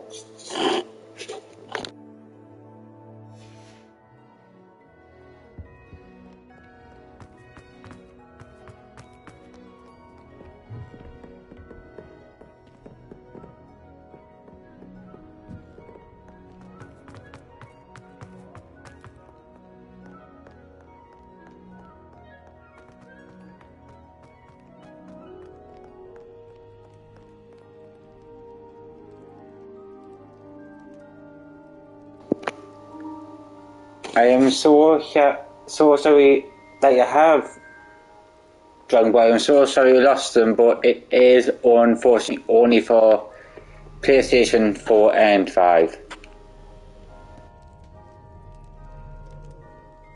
Revelio.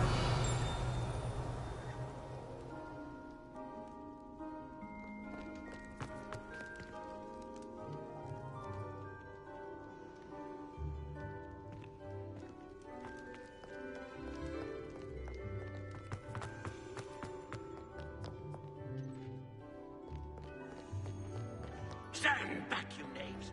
Know you not who I am?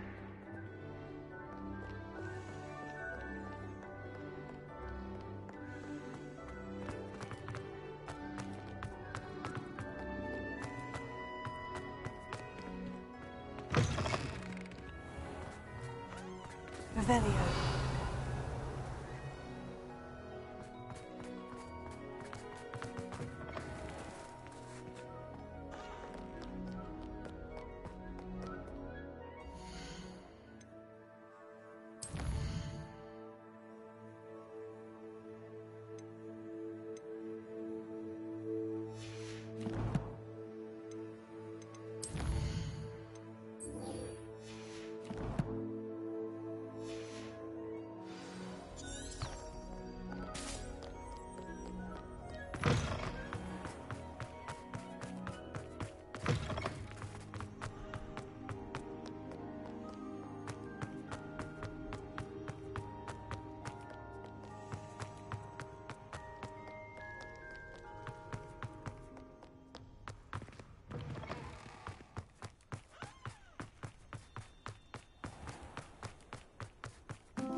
Revelio.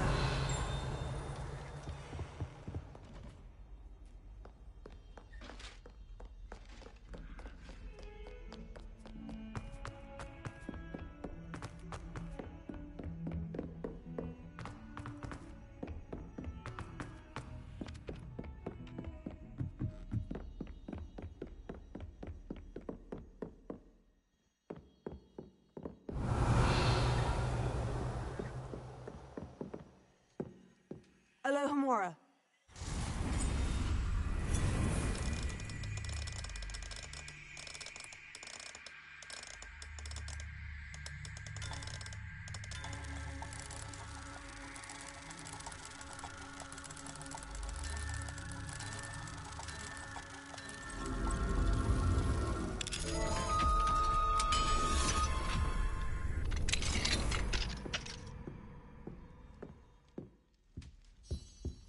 Revelio.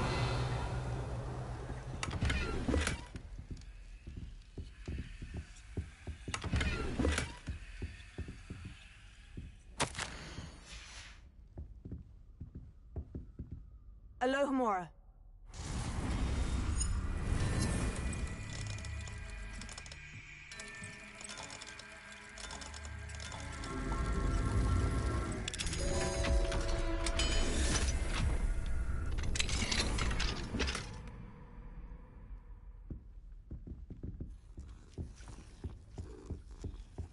Revelio.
Hi, Dragon Ball Talk. I am the original person of this YouTube.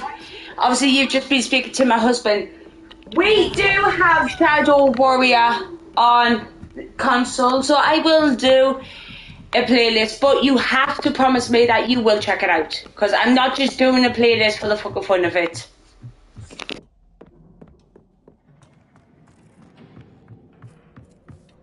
Hello there. Hello, Amit. Do I recall you saying that you speak gobbledygook? I did. I mean, I do. Speak it. Is this to do with the goblin I saw you with in Hogsmeade? It is. His name is Lodgok. We could use your help with something. He's waiting for me near a goblin mine. Would you be willing to help? Of course. How exciting. I mean, well, might this be dangerous? I think he simply wants to show me something that involves gobbledygook. If it helps, he's a friend of Serona's. Good to hear. Good to hear. If Serona trusts him, then I feel much better. You said you know gobbledygook, but how well? I've been reading it for as long as I've been reading English. My parents have an extensive library. Once I grew bored with the classics, I devoured goblin writings. I'd tell you some titles, but you wouldn't understand them.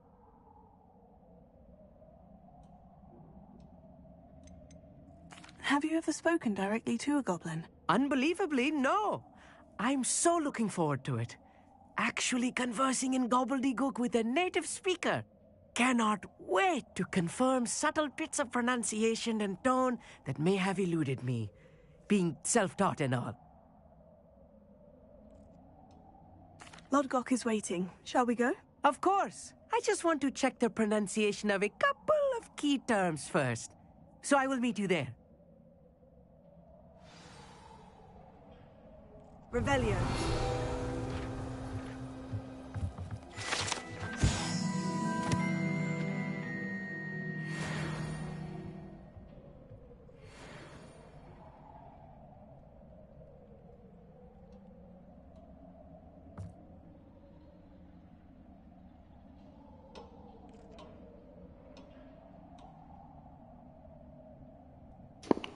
Hang on, guys, I'm just making a cigarette.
Revelio.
Happy Tuesday, Matt!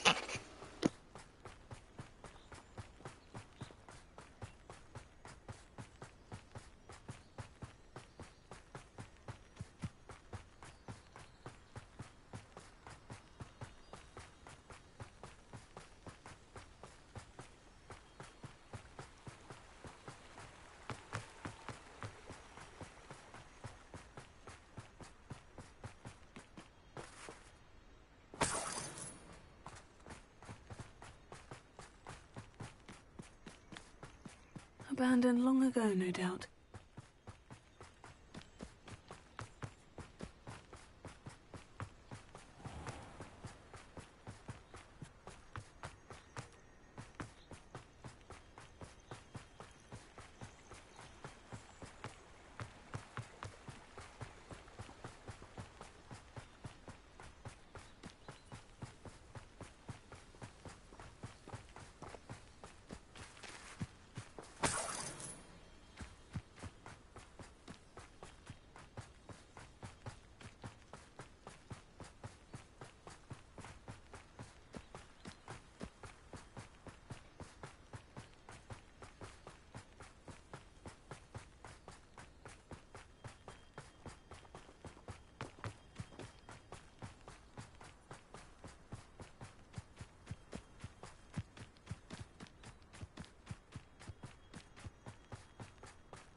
Hello. Do you have anything for sale? Hello. It's not often I see Hogwarts students here during the school year. I'm Priya Treadwell at your service, and I sell a variety of travelling necessities. Are you related to Nora Treadwell? Why, yes. She's my wife. Brilliant historian. Did you know that she's pursuing Merlin's life's work? I actually met her, and she introduced me to her work. I'm involved in it now as well. Oh, that's wonderful. Then you must be rather brilliant as well. At any rate, I hope that you'll think of me whenever you find yourself in need of travelling supplies. It's been a pleasure meeting you. What do you have for sale? Let's have a look, shall we?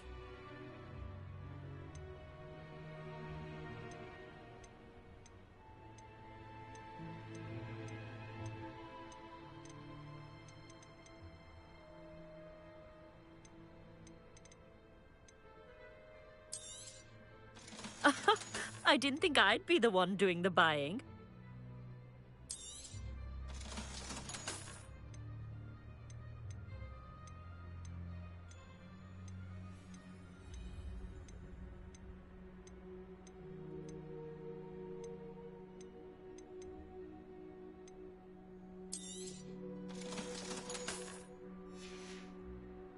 So nice of you to stop by.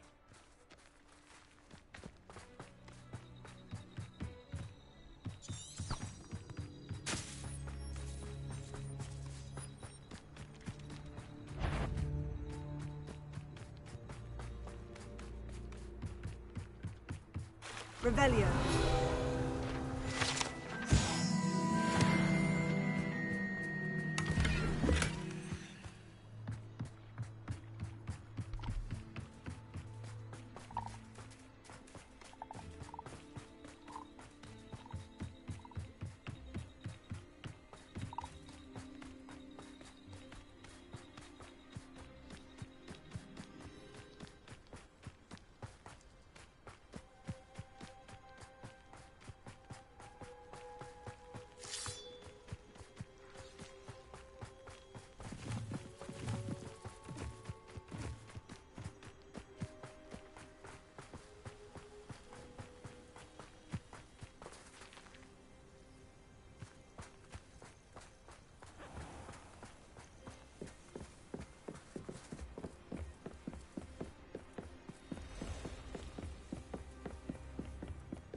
This looks intriguing.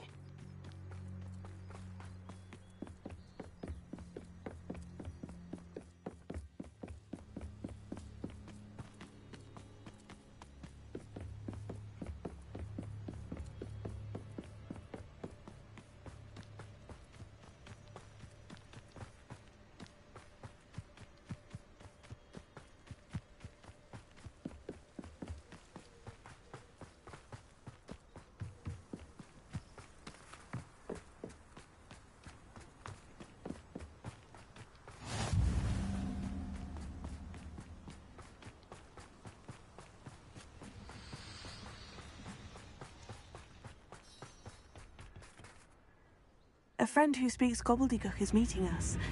Before he arrives, perhaps you could tell me why we're here. Of course. Unfortunately, presenting Ranrock with the Helmet of Urtkot did not have the effect I'd hoped. Because he knew the details surrounding its plunder, he presumed I'd had help from a witch or wizard in retrieving it. How else did he expect Goblinkind to get the helmet back?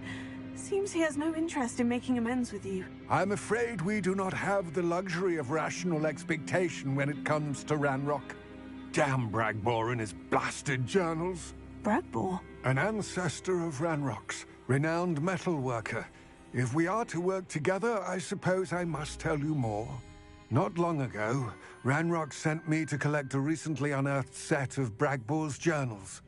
They described repositories that Bragbor had been commissioned to build for a group of witches and wizards. What do you mean, repositories? Large, magically fortified receptacles crafted from goblin metal. Ranrock recruited others to help me locate the repositories. We were to search anywhere that was connected to 5 names mentioned in the journals: Rackham, Fitzgerald, Bakar, Morganach, and Rookwood. Rookwood Castle. That is where we began our search. Why does Ranrock care so much about these repositories? He cares about what they contain. For centuries, wizards have refused to share their magical knowledge with goblins. Your kind will not even let us carry wands. Thus, many goblins, myself included, have spent our lives mistrusting wizard kind. Ranrock was convinced that the repositories contained a magical power that wizards wanted to keep for themselves. He is determined to take it for goblin kind. But Here comes my friend Amit. Probably best to continue our conversation later. Greetings, Lord Gok. It is an honor, sir. You speak gobbledygook. Oh, Bagalio. Enough. Please do not tell me that was meant to be gobbledygook. Well, yes. Perhaps my pronunciation was a bit off. I imagine certain dialects differ? Pronunciation is not the issue. I barely recognize that as language. I trust you can read gobbledygook better than you can speak it? I can, sir. Hi, welcome to the stream. How are you doing? We only need someone who can decipher written plans, since I cannot join you in the mine. What written plans? And why can't you come with us? We need some idea of what Ranrock knows or is plotting. I suspect a careless loyalist may have left plans behind. And I'm unable to join you because I cannot risk anyone reporting my presence to Ranrock. All you need to do is not be seen, either by the eye above the enchanted door or a loitering loyalist. What else should we know about the enchanted door? The door will not open while the eye can see you. You and your friend must be invisible to it to gain access. From what I know of wizard magic, that shouldn't be too difficult to achieve. Amit and I can do this. I will await your return. I shall see you soon.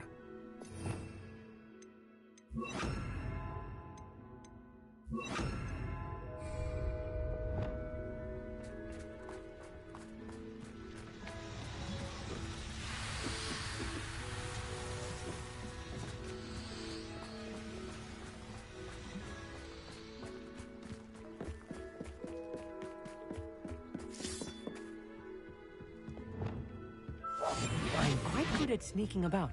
You'll see. The door is looking at us.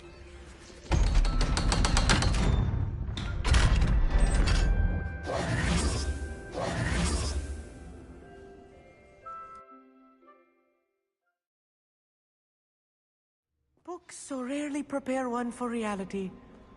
A real goblin mine. It's even grander than I had expected.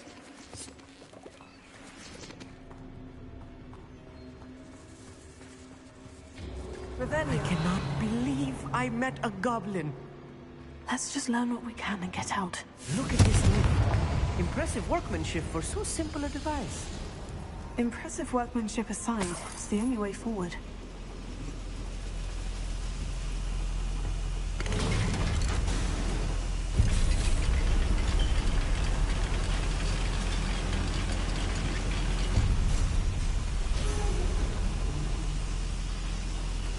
I still can't believe we're inside a real goblin mine. Revelio.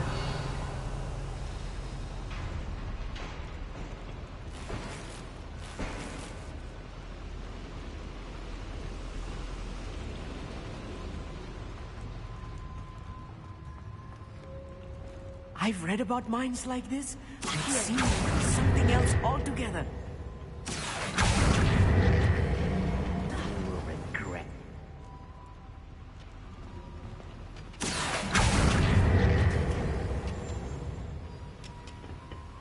One less human to worry about.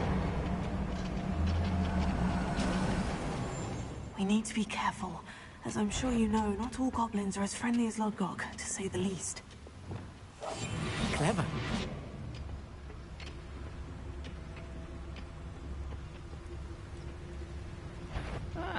Wouldn't mind a plum job at Gringotts. Suit me, sitting around all day. Watch your step round here.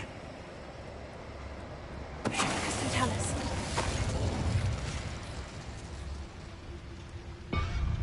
Where are those planets gone? I had some planets in my hand a month ago. Do you think this is funny?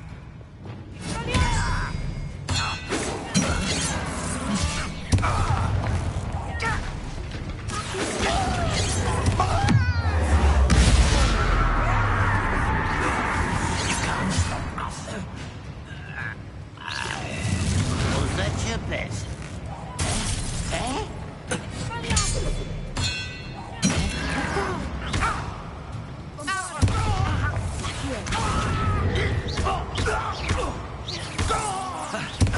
That was a little more than I'm used to. I'll get us through here safely, Amit. You have my word.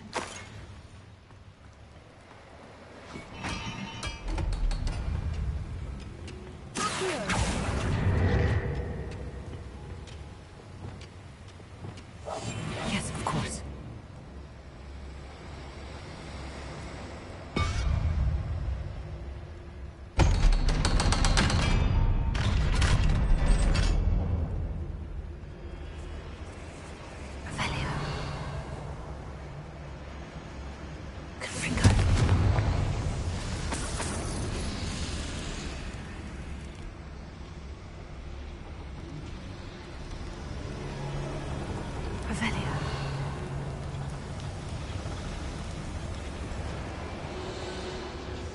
I feel like a character from one of the adventure books I read during the summer holidays.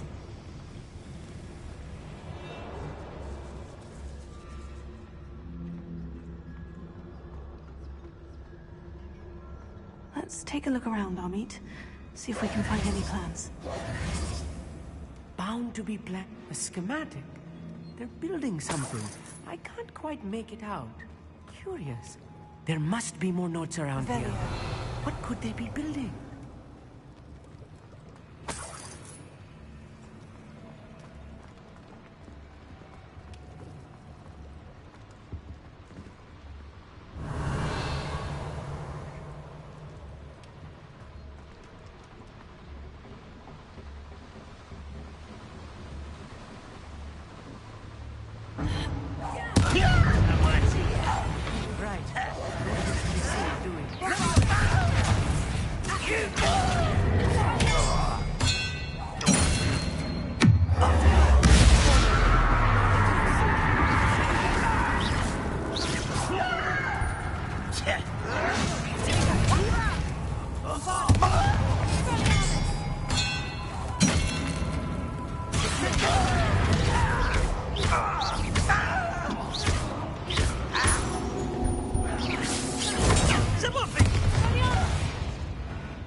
Fascinating to see gobbledygook written in a goblin hand.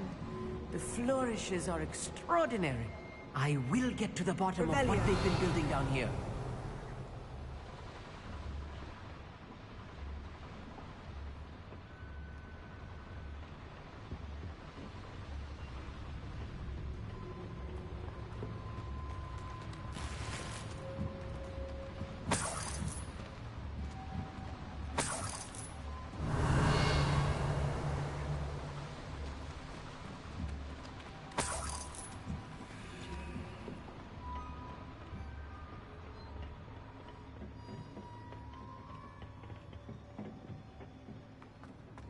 Revelio.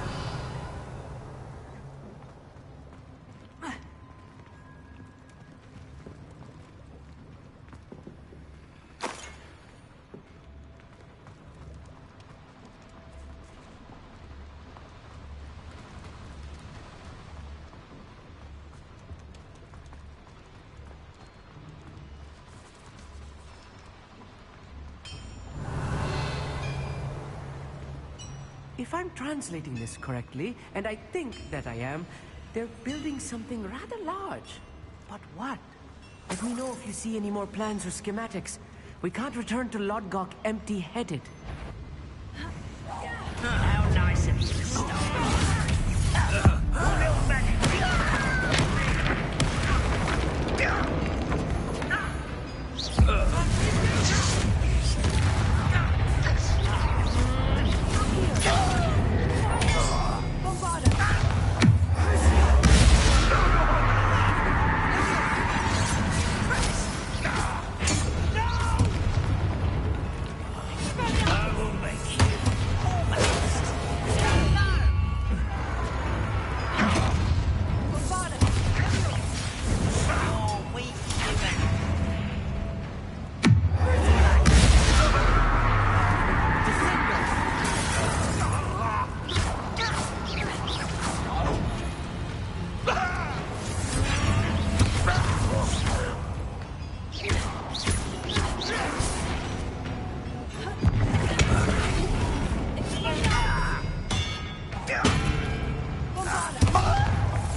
handled much worse.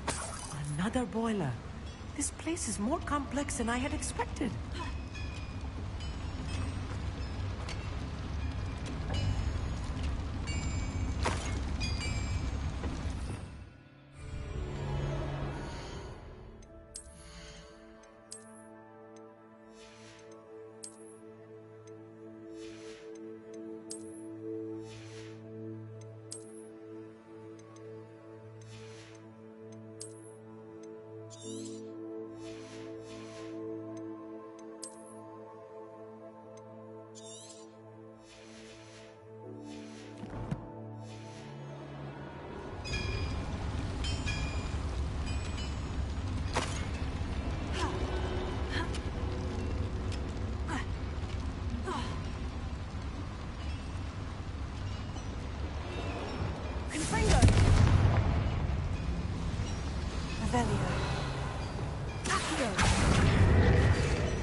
Revelio.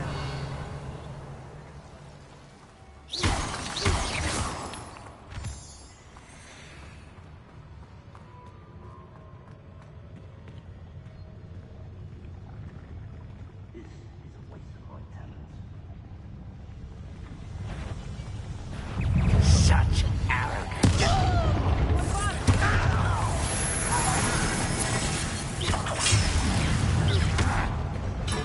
You are terribly out of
That should be the last of them I'll meet.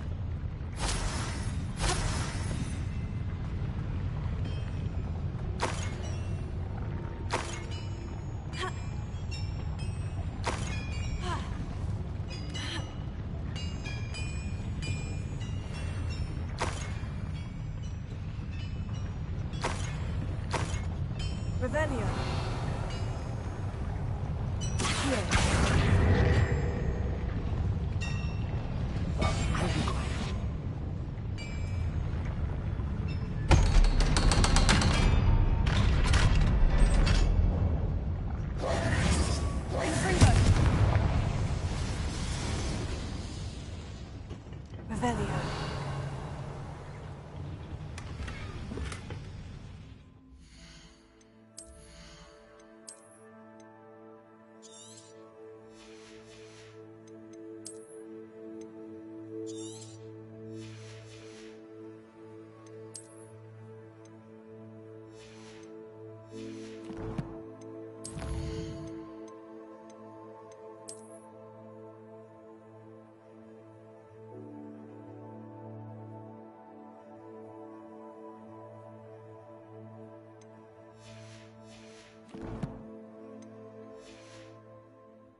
Revelio.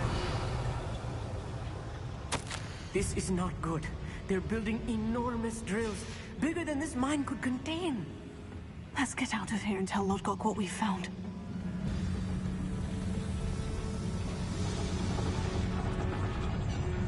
There must be a quicker way out of here than retracing our steps.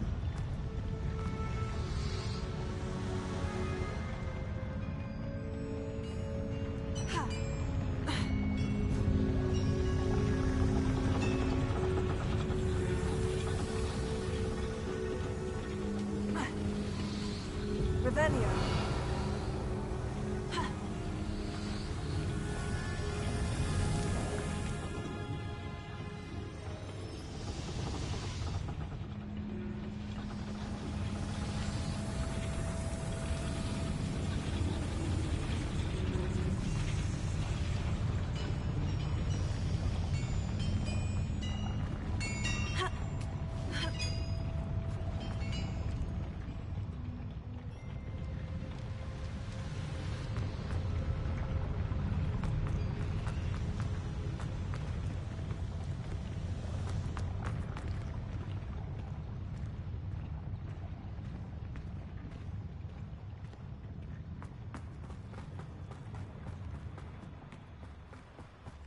Revelio.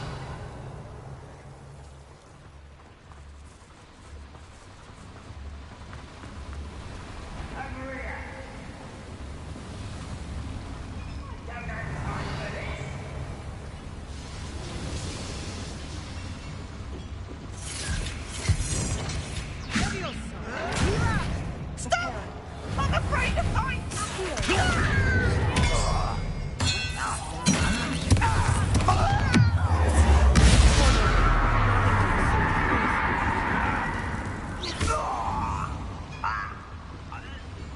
That's the last loyalist. Unfortunate, really. I'd imagine most goblins to be brilliant and kind. Revelio.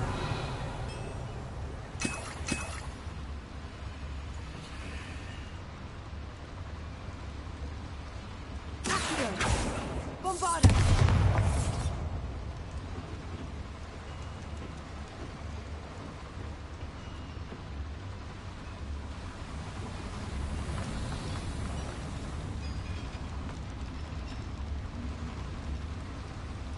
Another schematic. What are they going to build? This mine is too small for whatever it is.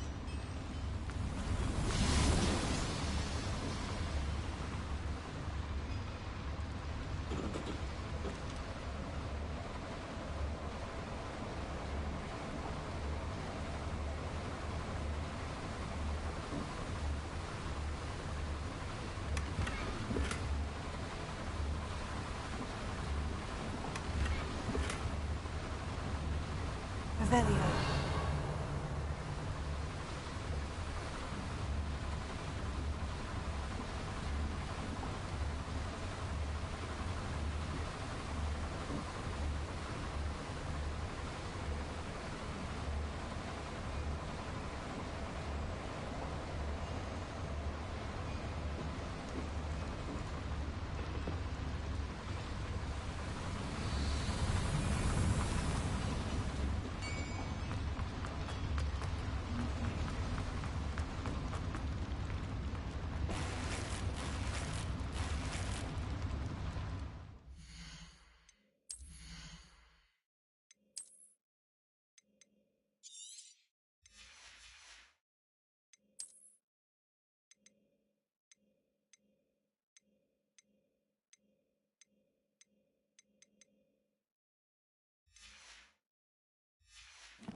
Revelio.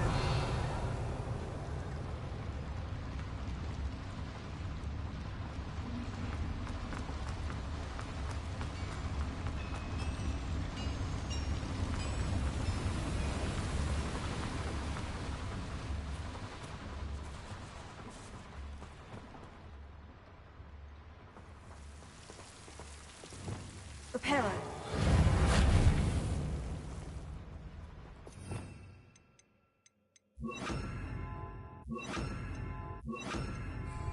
Lumos. Lumos!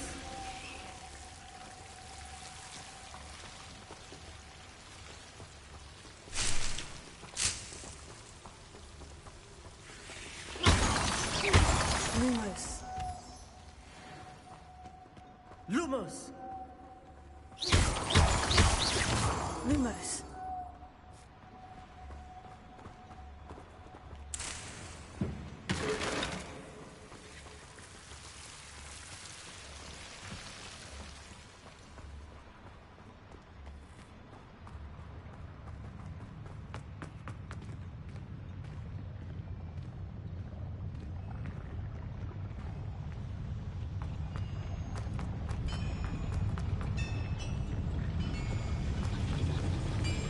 Lumos!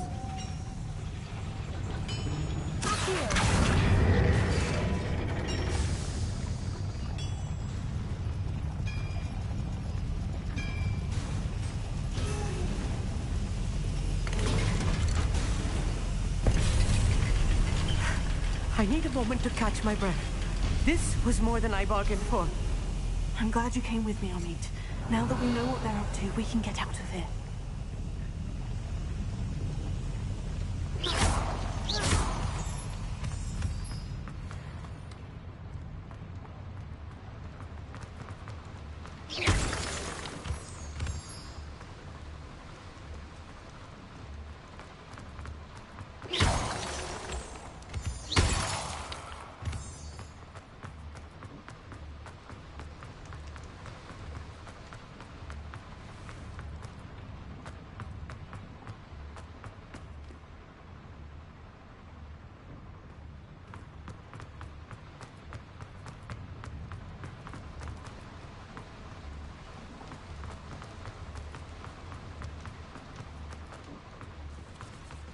We're almost out of here, Amit.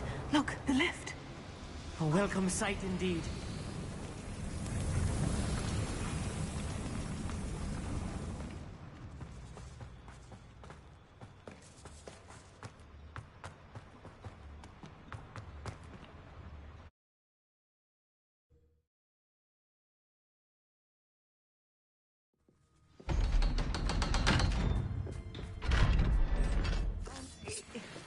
Can we please talk about what just happened? That wasn't so bad, was it? It was. It really was. I'm afraid I've had enough adventure for one day. For a lifetime, perhaps. Thank you, Amit. I couldn't have done it without you. Now, if you don't mind, I'd like to have a word with Lodgok. Understood? I'll leave you to it. Your goblin secrets are safe with me, but I get to write the book about this escapade someday. Without further ado, adieu.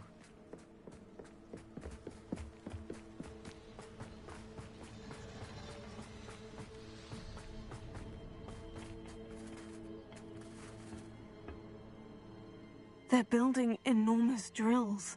We found their plans. Ranrock must be searching for the repositories. I fear you are correct. Other than Rookwood Castle, however, I do not know where else he plans to search. I've been wondering about something else you said before we entered the mine. Yes? If you share Ranrock's views, then why are you helping me? I expected Rookwood Castle to be deserted when I arrived to begin my search. So was surprised to find a witch there who had set up a sort of improvised research site. She was studying something so intently that she almost didn't notice me. When she looked up, I thought she would react with fear or disdain. But instead she did something that I will never forget. Without a moment's hesitation, she smiled and asked me to sit with her. She told me that she was a researcher and showed me a small, oddly shaped container with a strange symbol on it. She was certain it was made of goblin metal, but was unable to open it. She wanted to work together. Miriam. Yes. But how did you... Professor Fig's wife. He told me of her research, and I know of the container. Ah. The reverence with which she talked of goblins and their intelligence and skill, it caught me entirely off guard. I'd never been treated with such respect by a witch or wizard. So, to my surprise, I let her study the container if she would allow me to search the castle on my own. We parted ways, with her promising to share what she'd learned. More of Ranrock's recruits arrived, and we began to dig, eventually locating the first repository. Ranrock was thrilled with our discovery, but furious when I told him about Miriam. Berated me for trusting a witch, and I heard she'd been killed. You think Ranrock murdered her? I don't want to believe it, but I don't know. After that, something shifted in me. I had seen how the power from the repositories was transforming Ranrock, transforming all of them. I could no longer remain a part of it. Thank you, Lord Gog, for telling me this. I tell you all of this so that you understand what is at stake. Ranrock never found all of Bragbor's journals, but the ones he did find suggest that Bragbor at some point built a repository far greater in size than the one beneath Rookwood Castle. What you've discovered here today worries me deeply. If Ranrock learns of the location of that repository, I fear we shall be destined for a great war. I will find out what Ranrock knows. Watch for my owl.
I hope Professor Fitz... I believe my next broom upgrade to be even more impressive than the last. Come by Spin Witches as soon as you can.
Hogsmeade, here I come.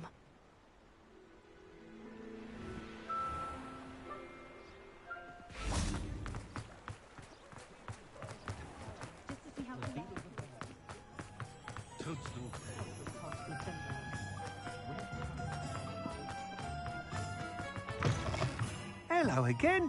Wonderful to see you. As before, I've arranged a special price on the broom upgrade for you.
You'll be thrilled with that broom, I promise you. You're all set with the new upgrade. I can't wait to hear what you think. This may sound presumptuous, but... You'd like me to report back with even more flight details? You know me well. I feel I'm almost there. I just think I can improve broom flight a bit more. Miss Ray's is running a time trial at the South Coast course. Not ideal, really, what with rumours of Ranrock's lot and Ashwinders infiltrating the place. However, if you're flying high above them, you should be all right, I think. I'm not worried, Mr. Weeks. I'll see if I can find Imelda. I hope you are able to complete these trials. I have a feeling this final upgrade is going to be a sweeping success. Do be careful, of course. I shall look forward to hearing from you soon. I look forward to our next meeting.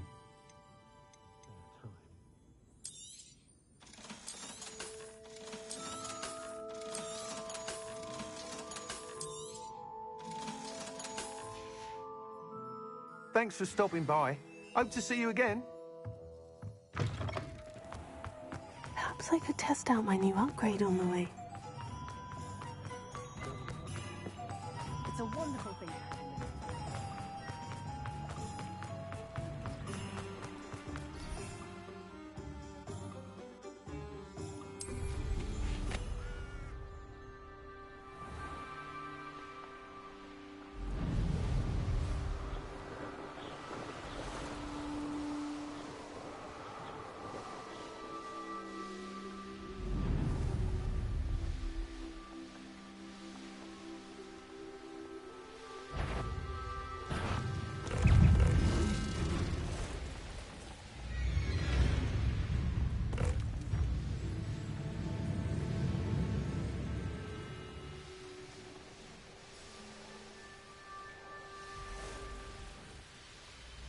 I know a Merlin trial when I see one.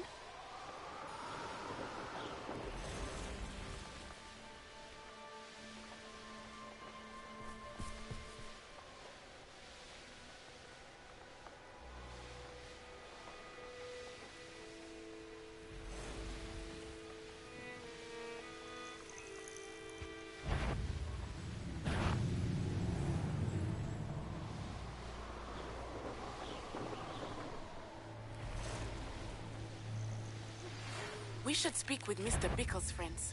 I believe I can sneak away without drawing my mother's eye. Meet me near Hogsmeade, and we will devise a plan.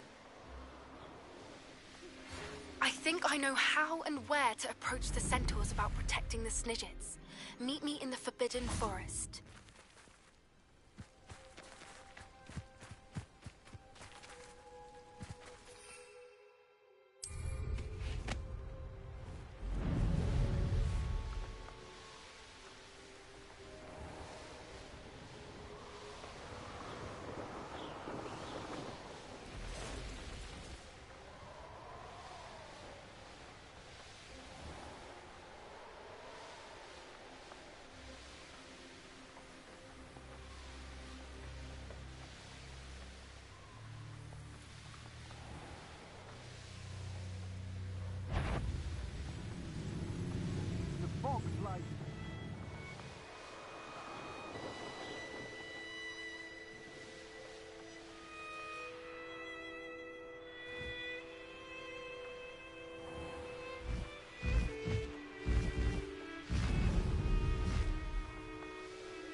Who lived here, I wonder?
There's no telling what lies in wait for me in... Revelio.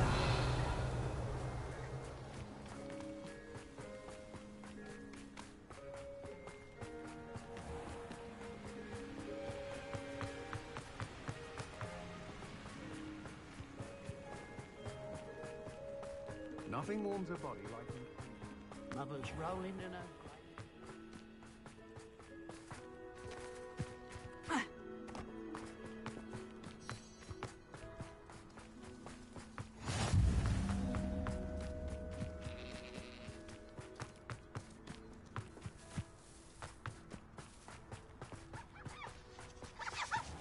This could prove dangerous if I'm not careful.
Nice of you to stop by. Get away! This is sad. Pity. Not right. I don't think you know who you're dealing with. Ha.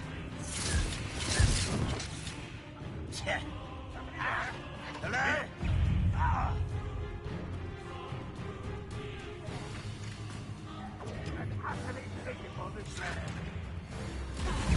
Don't want to release powers.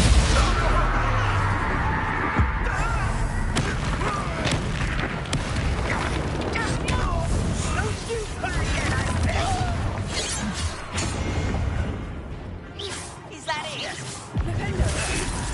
I hate that!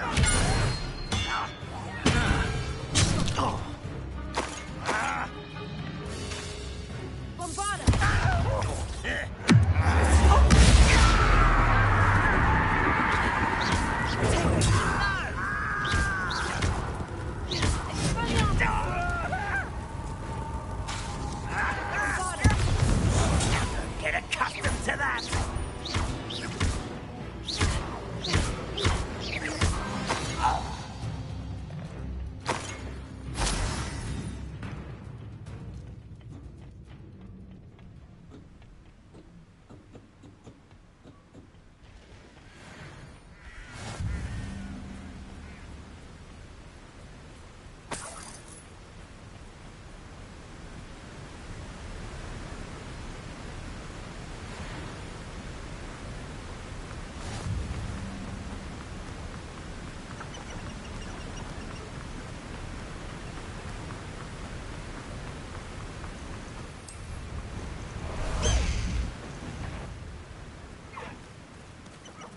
Who's that? You're so very weak.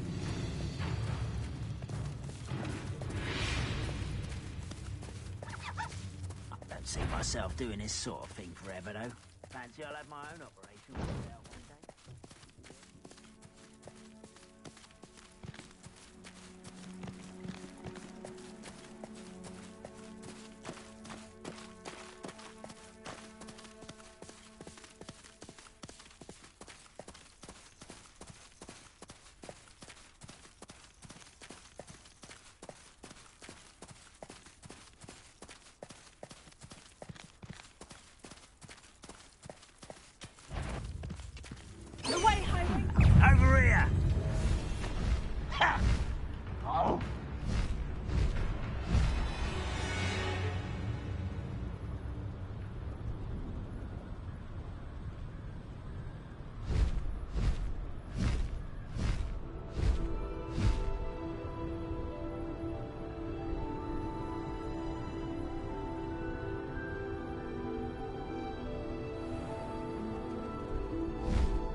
anyone would be daft enough to sneak up on me.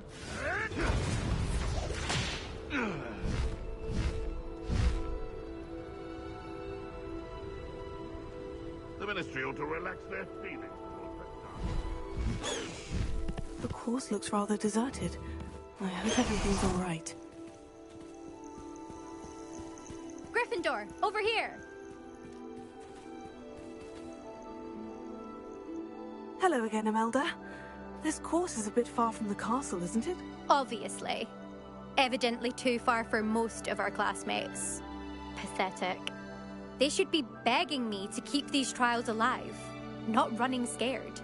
I'm surprised our new 5th year showed up. I suppose I appreciate the effort. That's actually, thank you. I know I can be impatient, but I get frustrated by those who don't take things as seriously as I do. And in my experience, that's everyone. Anyway, don't let it go to your head. Right then, enough chatter. I'm confident I've posted a time you won't be able to beat. We'll soon see how I fare, won't we? I'm ready. Get ready to lose, Gryffindor.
Hang on guys, just making a cigarette.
so myself.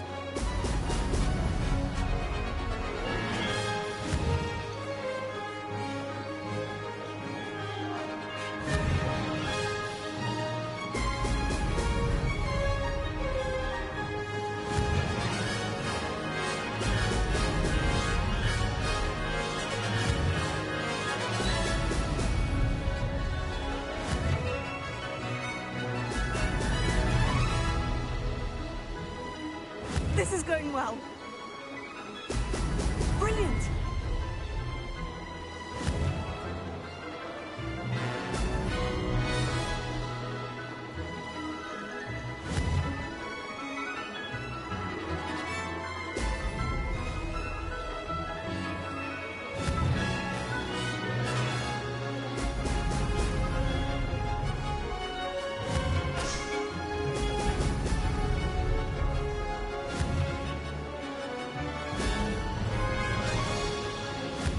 Too difficult?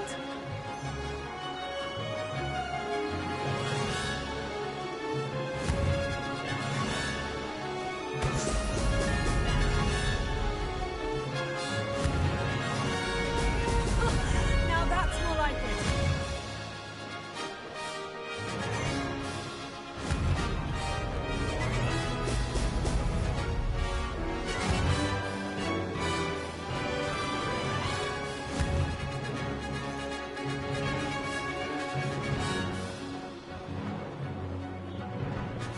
Brilliant flying, if I do say so myself. I've got this.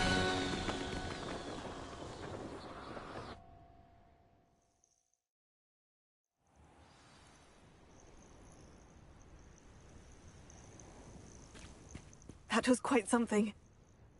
Impressive work today, but don't get too comfortable. I'll be on your heels in no time.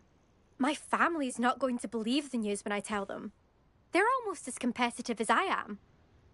Almost. Do you get your competitiveness from your family? You could say that. My grandfather played Quidditch for Puddlemere United. And my father, well, he was a chaser for Slytherin, but had to stop after a curse took his knees out. Said it was the Gryffindor beater. And me, I fell in love with flying the first time I saw the ground disappear beneath my feet. Something about the freedom you feel on a broom. I've not been able to stop since. Will you keep running these courses? I'll race them myself. Don't want to get rusty. But I won't be dealing with time trials. You're welcome to run them too. Anyway, hope we find time to fly again soon. I take it you want to play for a team, but which one? And which position? I'm my father's girl. A chaser through and through. You'd know that if Black hadn't cancelled Quidditch this year. As for a team, it's the Holyhead Harpies I've always dreamt of. When I'm finished with school, I'll try out. If for some reason I don't get accepted, I don't know what I'll do. Herbology, perhaps? Because if that did happen, you might as well pop me and call me a mandrake. I'd never stop screaming. It's been fun competing against your records, Imelda. It has been fun. Glad you're here. 5th year. Not bad. For a Gryffindor. You take care of yourself.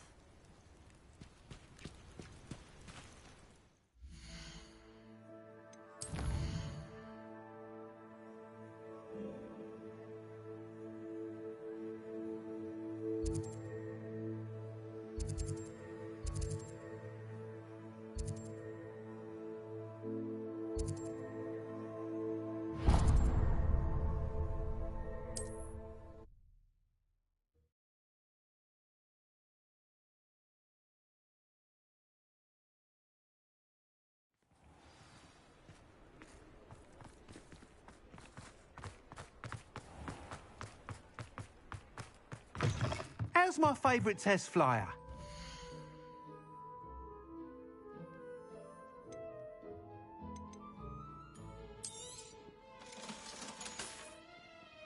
Thanks for stopping by. Hope to see you again.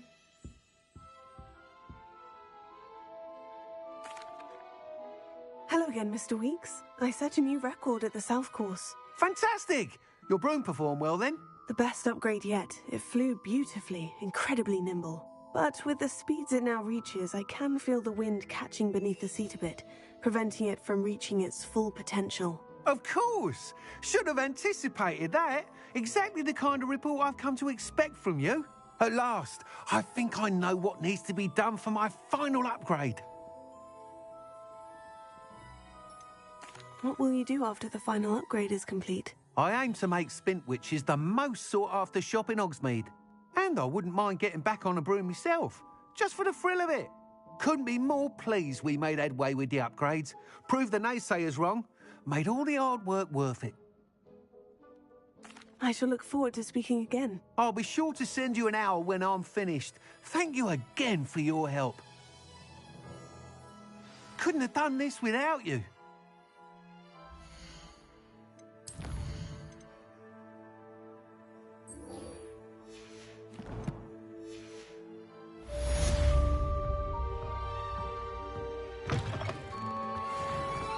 Good for Mr. Weeks. Mr. Weeks and I do make a good team.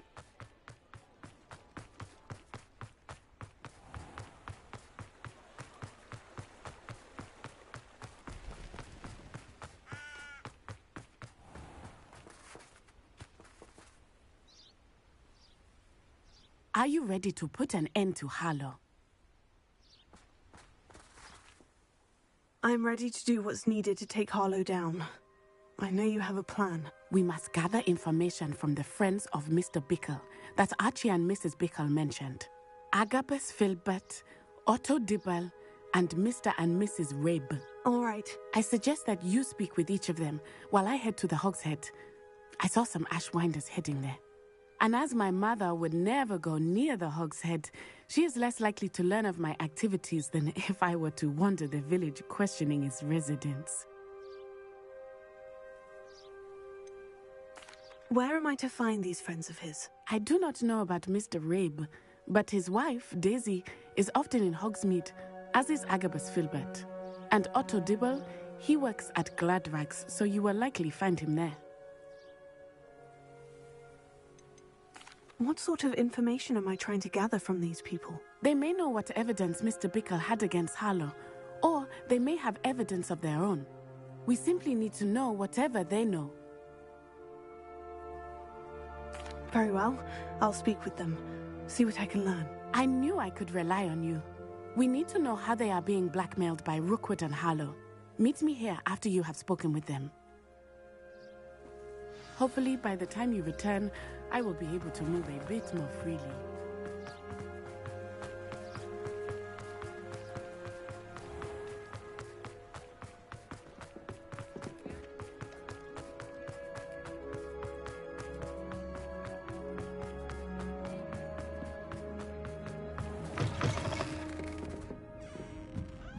Mrs. Rabe should be nearby.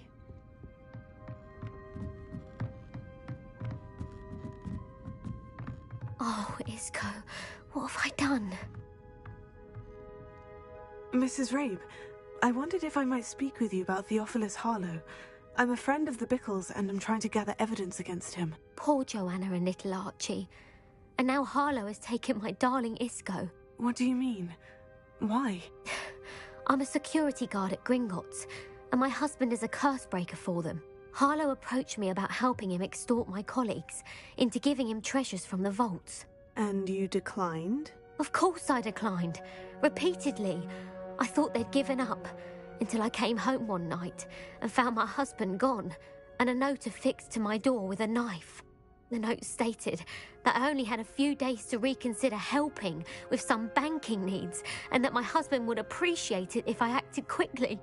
But the help Harlow wants is help that I cannot give, and my dearest Isco is paying the price.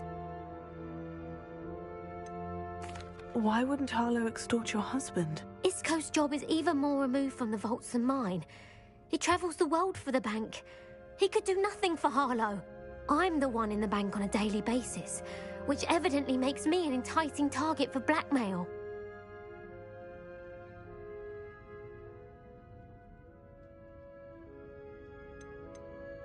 Have you helped Harlow since your husband was taken? No. I'm worried sick about Isco, but he'd never want me to compromise my integrity. I also know that he's extremely clever. That said, I was hoping he would have escaped by now. It makes me concerned as to why he hasn't. Are you sure the note means that your husband was kidnapped? What else could it possibly mean? Besides, I came home to find that someone had trampled the daisies in our garden. It may sound silly, but those were Isco's pride and joy. He would never have let that happen. Thank you, Mrs. Rabe. Knowing the lengths that Harlow will go to is helpful, albeit more than disturbing. Mr. Bickle was trying to help us, but now he's gone. I don't know what to do. I shall do all I can to get evidence against Harlow, Mrs. Rabe. Very well. Here's the note I received. You must be careful as well. Please don't put yourself in danger. Some evidence worth hanging on to. Thank you. I hope it's not too late. Now to find Mr. Bickle's other two friends.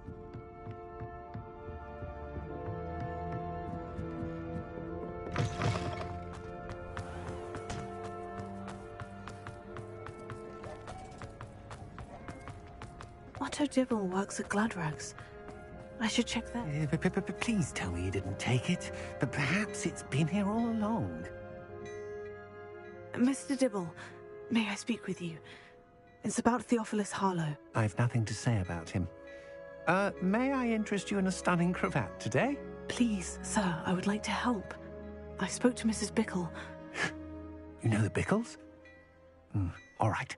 But we must be discreet. Can't have Mr. Hill hearing this. I know Mr. Hill.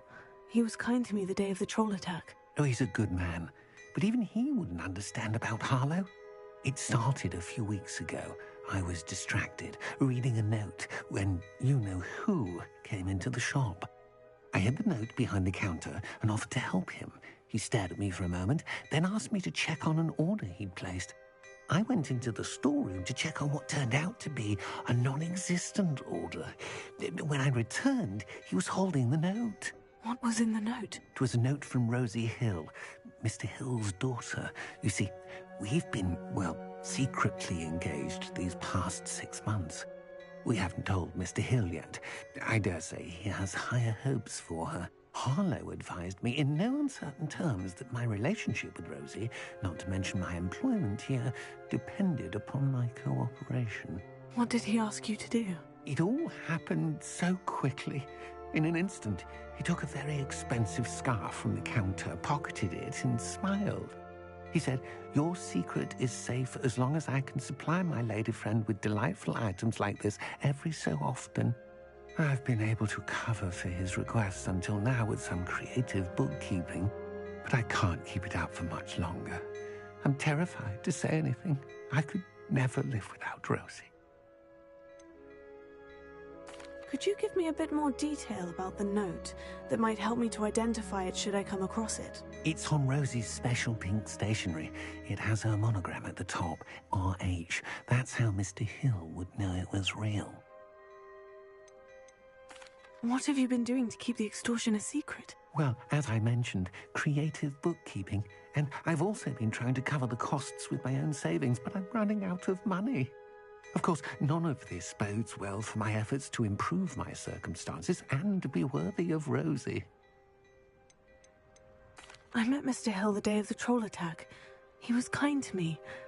Why don't you just tell him? He's a lovely man. But when it comes to Rosie, I fear he loses all perspective. He'd see this as a grave betrayal. I'd lose my job instantly, and Rosie as well. Thank you for telling me. I'm gathering evidence to take Harlow down. I would love nothing more than to see him rotting in Azkaban, but be careful. He's an awful man and incredibly dangerous. As for Rosie's letter, should you happen upon it, I have committed it to memory. You may destroy it immediately. Understood. Now hurry off before Mr. Hill returns. Where were we? We're on the right track. Now to find the last of Mr. Bickle's friends.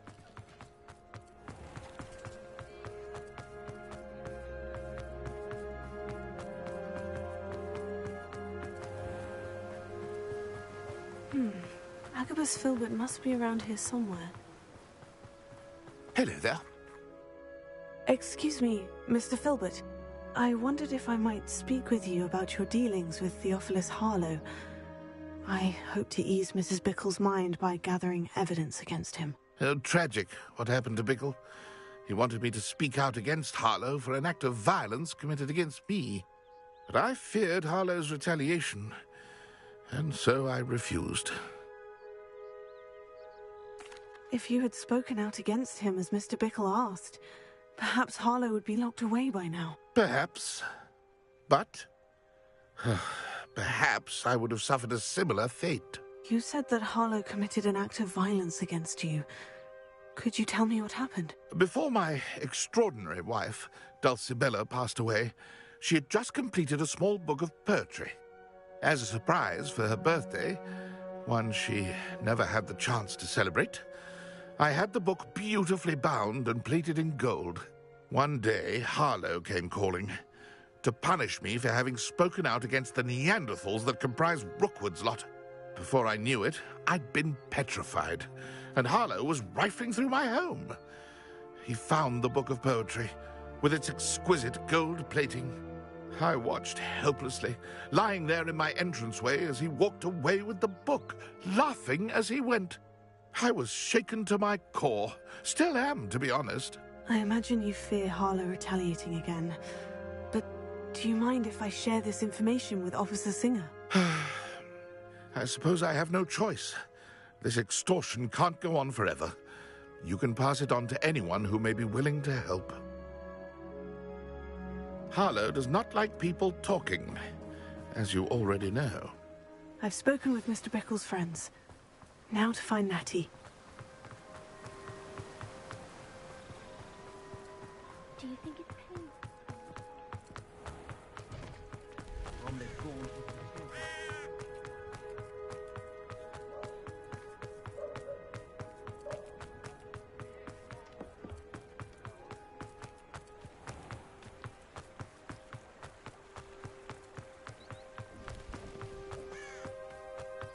It's not like Natty to be late.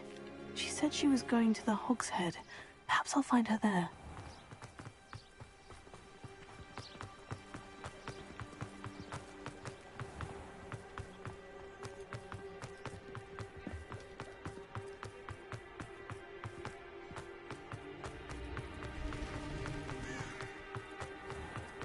Ah, the secret is due to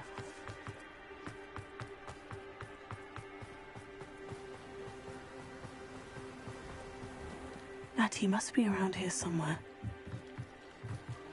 Natty's wand. She can cast without it. She wanted me to find this. She's in trouble. Revelio will show me where she was taken. Revelio.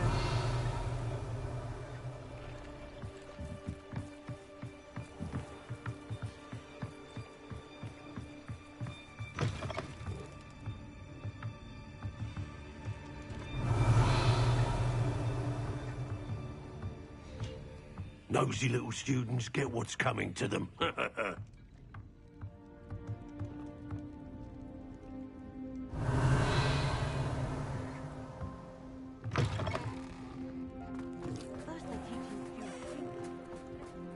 Natty must have been taken this way. I need to find her quickly.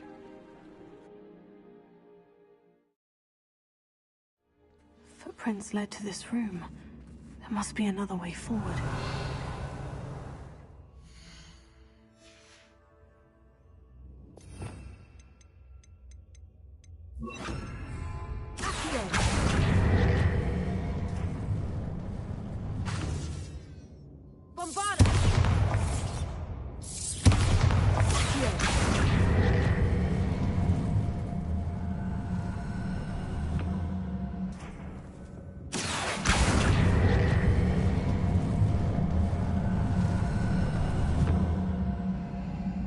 A hidden door.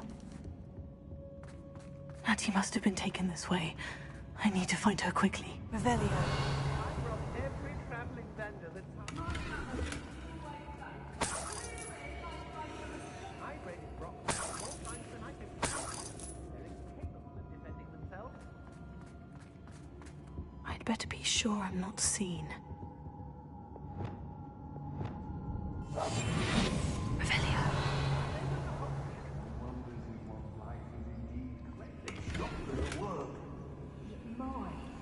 Using that girl as bait, that one's coming for her. We ought to just kill her. Harlow says her friend had been referencing her. He wants them alive. Only a Hogwarts student would be arrogant enough to come in here alone. Just keep an eye out.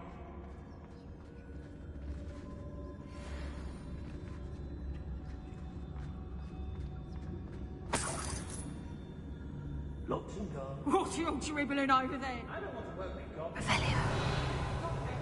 Rookwood's gone mad. I don't trust Ranrock, I'll tell you that. You'll tell on us first chance we get. Mr. Tellus.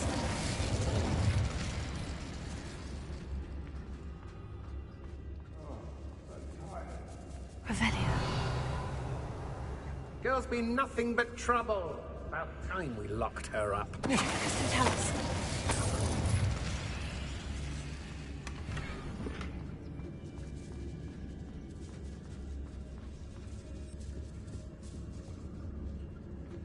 Nuisance when supplies run low, though. I take what I want. What?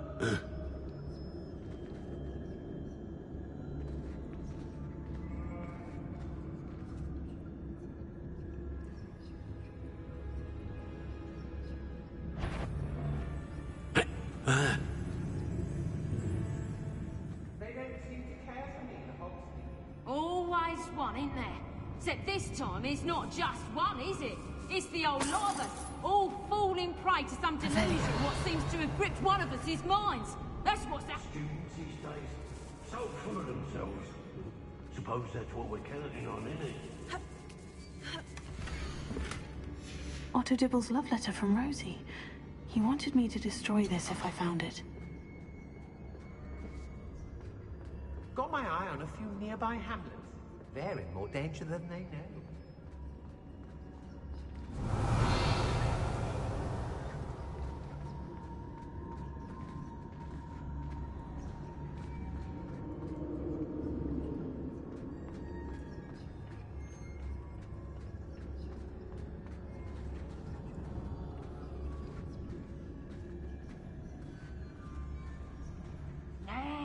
It's exhausting. Here all day, waiting to do Rookwood's work for him.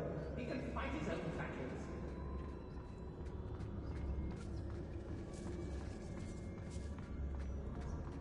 We should speak to her again. Perhaps she'll tell us where we can find that friend of hers. She's determined to say nothing. The boss will deal with her when he arrives. Extorting desperate gits suits me.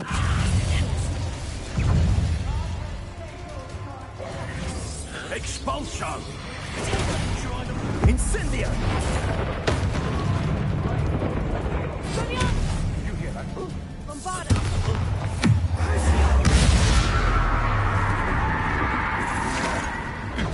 That's the best you can do.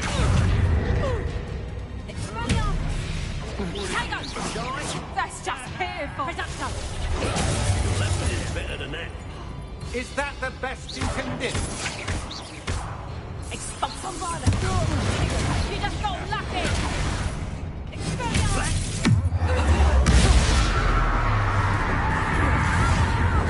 Don't think you're going to get out of this alive. Novice luck. I know your kind. You weaken quickly. Death from above! Come on, you're right back. You can't hold out forever. Lightning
Disarm my wand.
Revelio. Book of poems that was taken from Agabus Filbert. He'll be thrilled to have this back.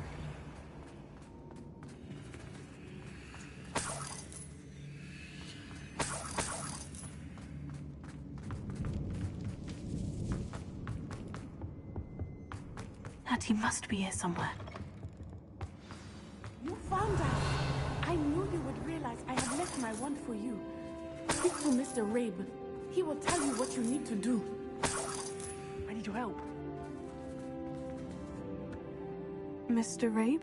Daisy told me you'd been abducted. You spoke with my wife. How is she? Worried about you. Are you all right? I am all right. Thank you for coming. These locks are cursed, and there's an anti-apparition jinx on the cells. Even Natty's skill with wandless magic cannot free us. I need you to find my wand. Use mine. We'll find yours together once you're out of there. I need my wand for this. Using one with which I have no connection may not work as well or as quickly, and we cannot risk detection. I shall do my best. Any idea where it might be? It's nearby. I can sense it. Understood. I'll find it.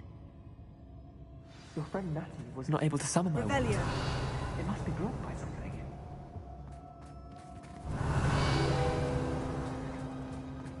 Mr. Abe's wand could be in there.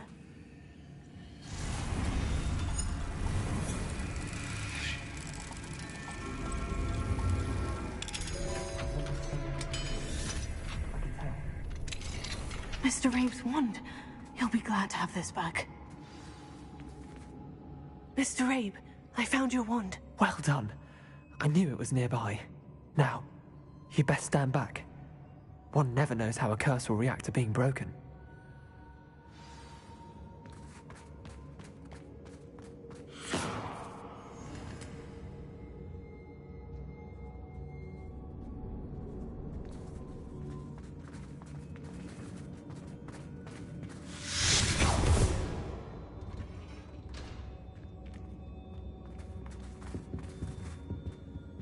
Thank you, Mr. Isco. My pleasure. And thank you, my friend. We owe our lives to your bravery. I may be too weak to disapparate with you both, but I can try. You go ahead. Find Officer Singer. We will get out of here on our own. Very well. But be careful. Thank you, my young friends. Be prepared for a fight.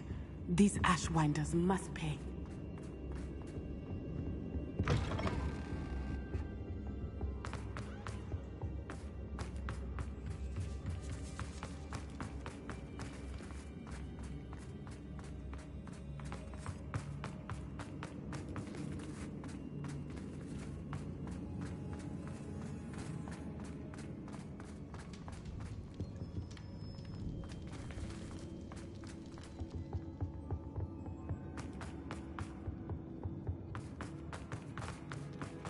Let's find Officer Singer and put an end to Harlow.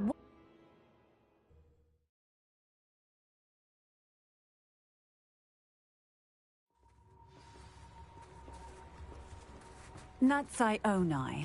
I should have known. And you, the troll dispatcher. Oh, thank goodness the two of you are safe.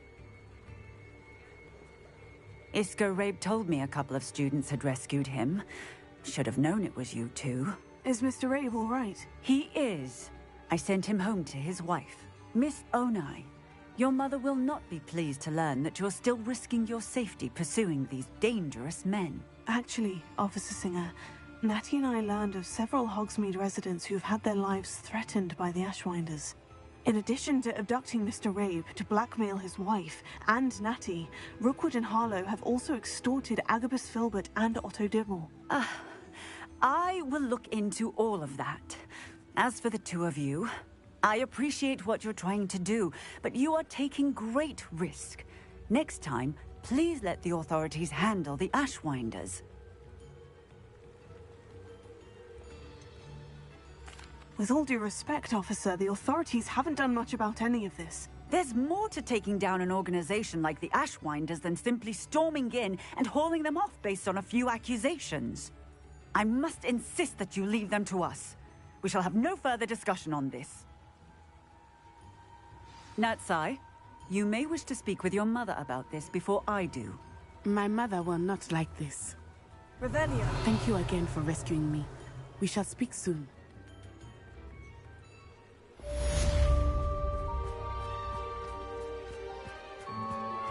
I'm truly awed by what we've accomplished.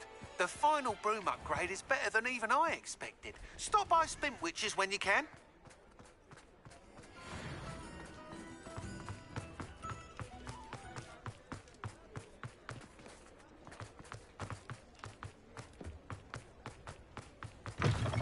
Oh, hello again. Couldn't have perfected the broom upgrades without your help. As always, I have a special prize for you.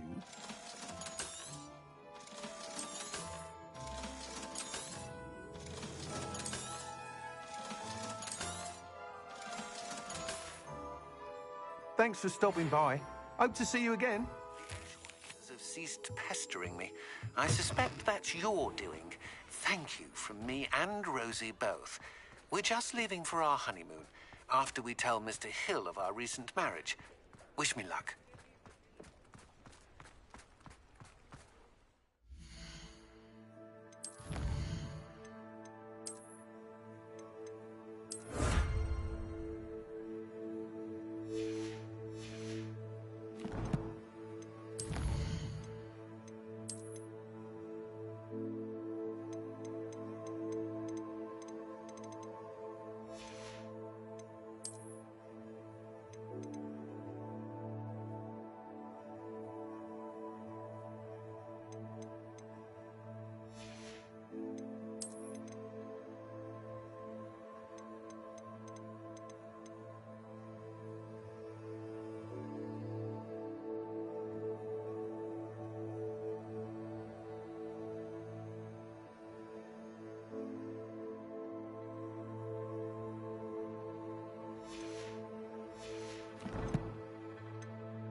can do this. I can do this. They will want to help.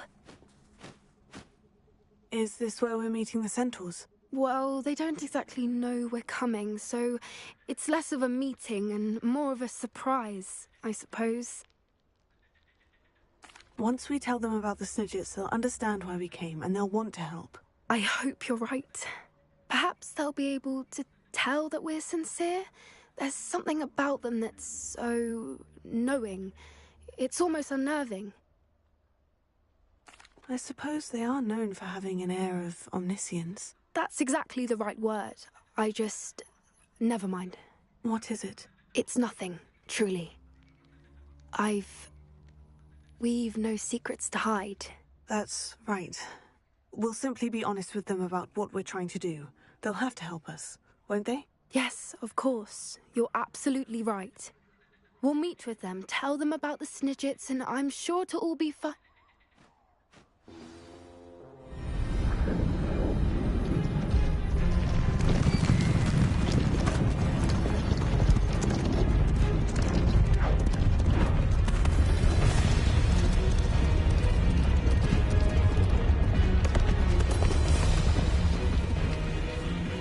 What do you think you're doing here, humans? Please! We were hoping to speak with you. Ah! I suppose you'd like a tale for your friends of the time you spoke to a centaur, and it spoke back. No! Never! We're here because we need your help. Enough! You made a grave error in judgment in coming here, little witch.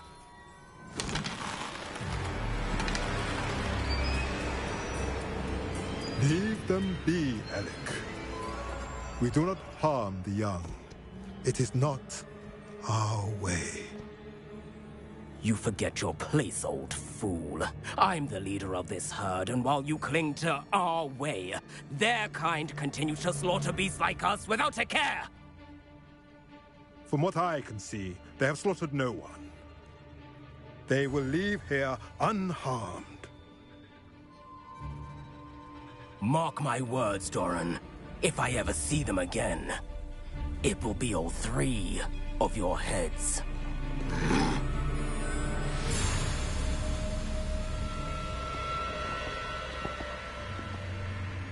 Foolish children. Do you know what happens to wizards who wander here? Now, follow me Golden Snidgets are still alive, and the poachers are after them. They know that the key to finding them lies in the moonlight, but they don't know what that means, yet.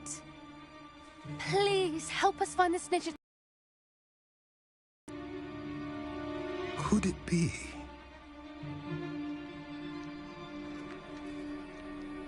In the south, there is a cave within which lies what the poachers seek. A moonstone. Retrieve it and place it in the henge in the forest. I, on the other hand, must go speak with the herd. Find me after you have done this.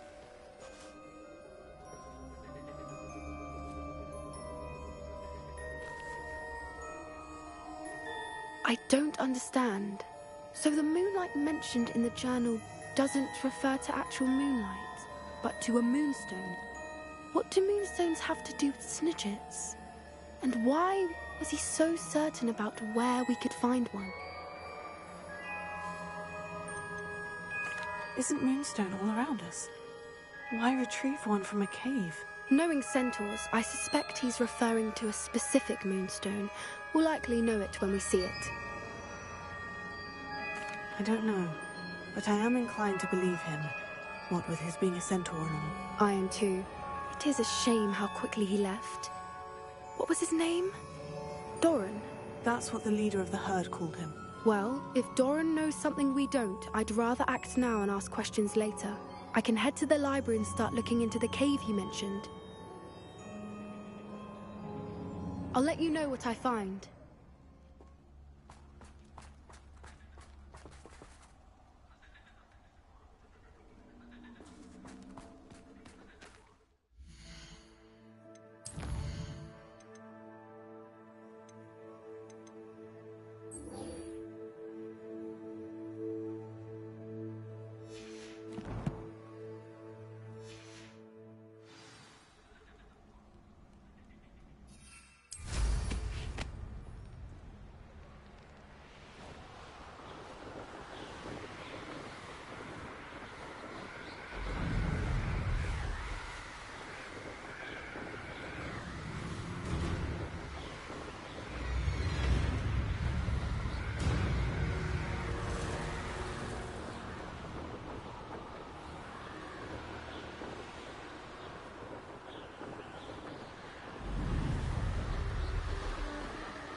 Welcome back. Hello, Professor. I have news. The goblins are looking for something. Another repository. They've built drills to help with their search. Most troubling. Are these repositories like the broken container I found at Rookwood Castle? They are. I fear we have no time to lose. Have a look at the map. Fortunately, the next trial is fairly nearby. It's Hogwarts. As you know, I was headmistress in my time. My portrait hangs in the headmaster's office. In fact, I witnessed Professor Black learn of your arrival. And I'll confess that I wondered about you. Wait, is the next trial in the headmaster's office? It is. I had hoped that when the time came, the occupant of that office would be of help to us. Unfortunately, this headmaster seems wildly unconcerned with anything but himself.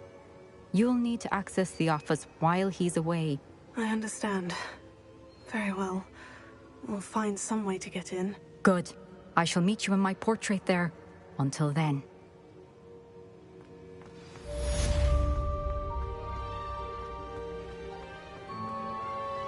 How will I gain access to the headmaster's office? Perhaps Professor Fig will know what to do. Off on another adventure.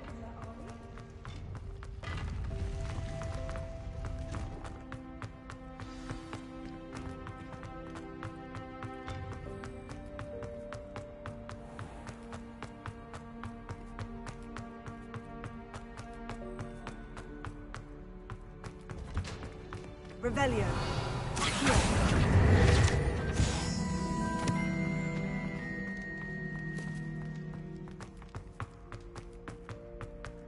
Revelio.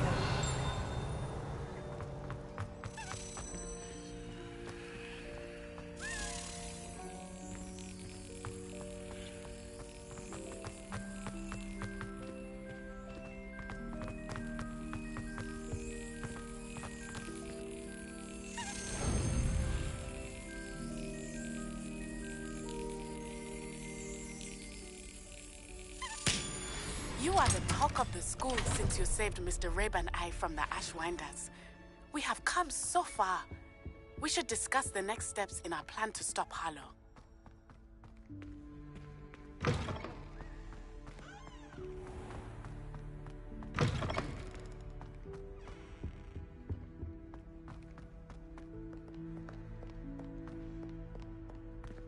Revelio.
fine now, demigod.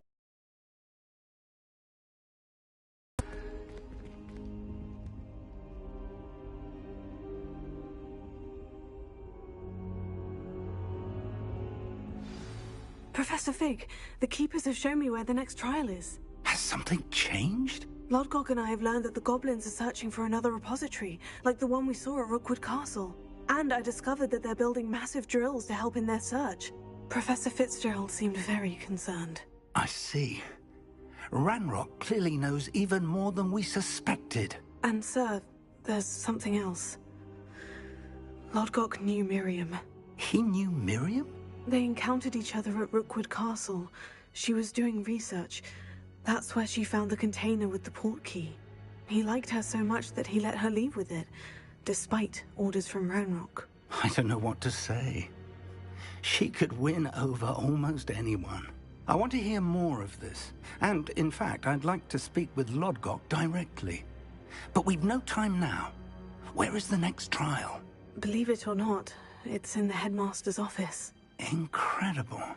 Very well. You'll need the password to get past the stone gargoyle. The headmaster's house elf will know it. I don't know the headmaster's house elf.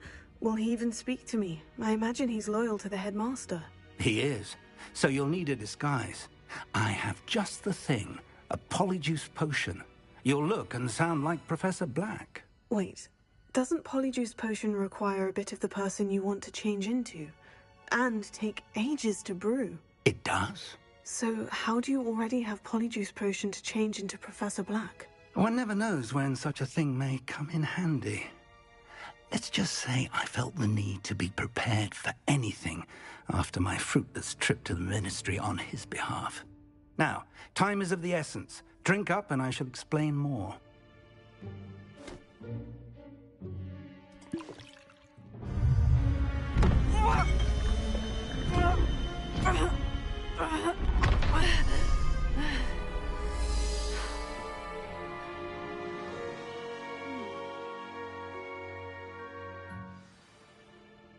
How do you feel? Incredible. I won't forget that taste anytime soon. How do I sound? Convincing. I've taken the liberty of transfiguring your robes. As we discussed, you'll need the password from Scrope, who could be anywhere in the castle. You might look for Professor Kagawa. She's taken to badgering the poor elf about Quidditch in the hopes that he can convince Black to change his mind. Thus far, unsuccessfully. I see. But what if Professor Black sees me? Leave him to me. I shall tell him where to meet a liaison from the Ministry in Hogsmeade. That should give you plenty of time. Thank you, Professor. I suppose we'll meet again in the map chamber. It's rather strange to hear gratitude coming from Professor Black. I'll see you there. Now to find the headmaster's house elf.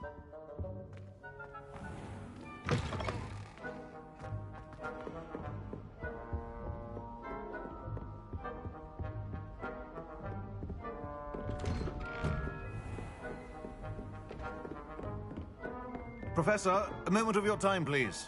Professor, I was hoping to catch you. Places to be, Professor Sharp. Places to be. Of course, sir.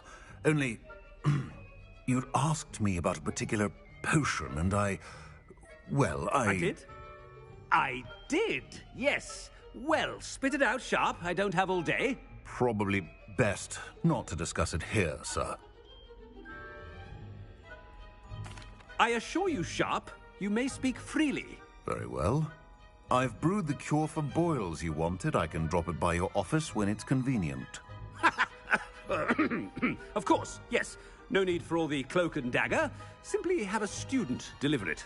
A student. Very well, sir, if you insist. I do. And thank you, Sharp. I just hope you've brewed enough for all my boils. Now, to determine which student gets this one. Chewing with your mouth open? Where are your manners? I haven't time for any of you at the moment. None. None at all. Move aside. What could the headmaster want?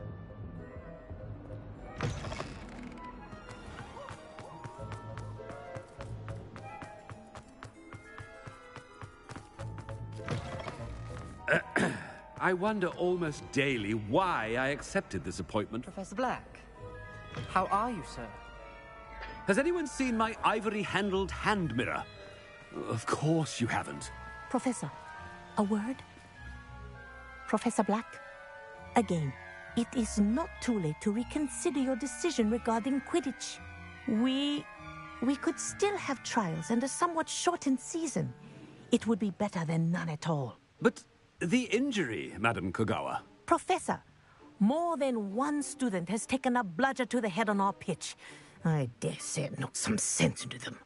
And they are fine now. The fact that it happened to be a pureblood, well, that's no reason to... What nonsense! That you would trivialize the health of a student over a silly game. A silly game? You are quite impossible sometimes. Sir, I've a good mind to write to the Department of Magical Games and Sports at the Ministry about you.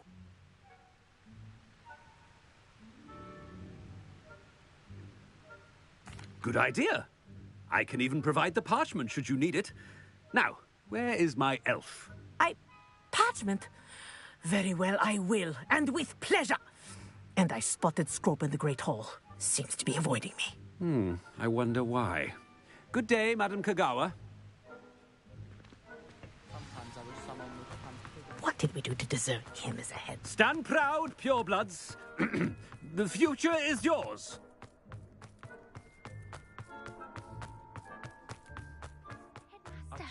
I hope it's not about anything I've been doing.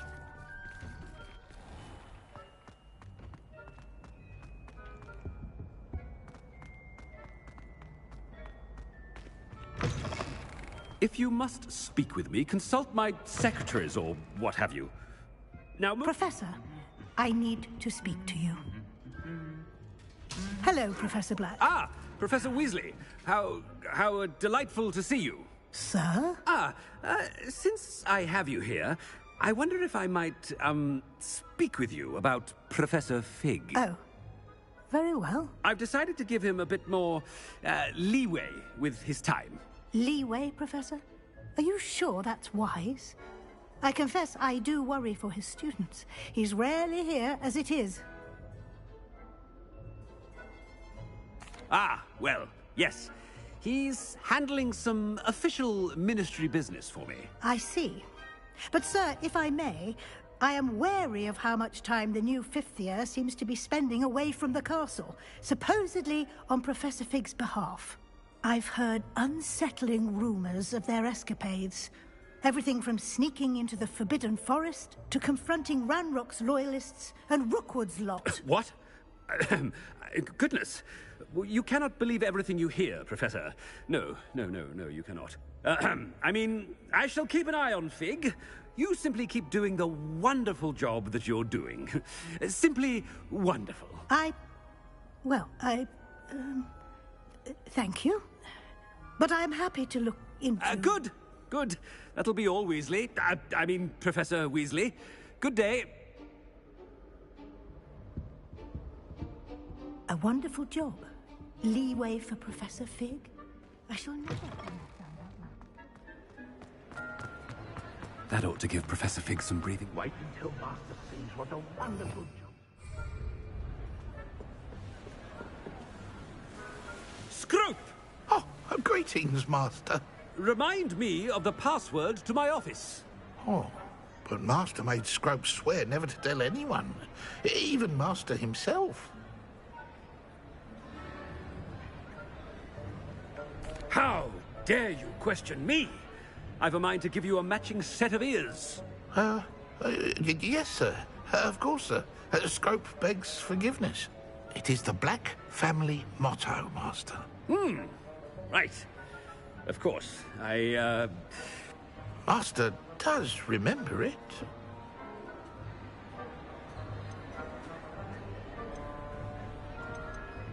But certainly I remember. It's still stronger together, no? Master has made Scrope laugh. Of course I remember. It's the Black family reigns. Is Master giving Scrope a test? It's Pure bloods forever, isn't it? Close, Master. Scrope thinks Master is indeed testing Scrope.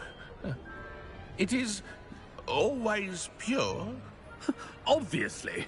And, of course, as Master knows, in French. Ah! Yes, of course. I order you to pronounce it for me. Oh, but Master knows that Scrope's French is most pitiful. Oh, very well.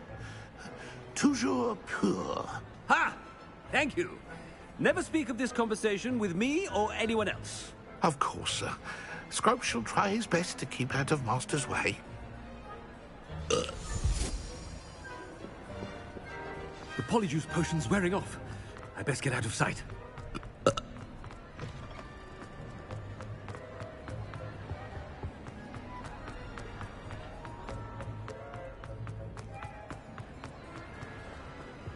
Made it just in time. Fig was right. I can't believe it worked. Now, to speak the password to the gargoyle.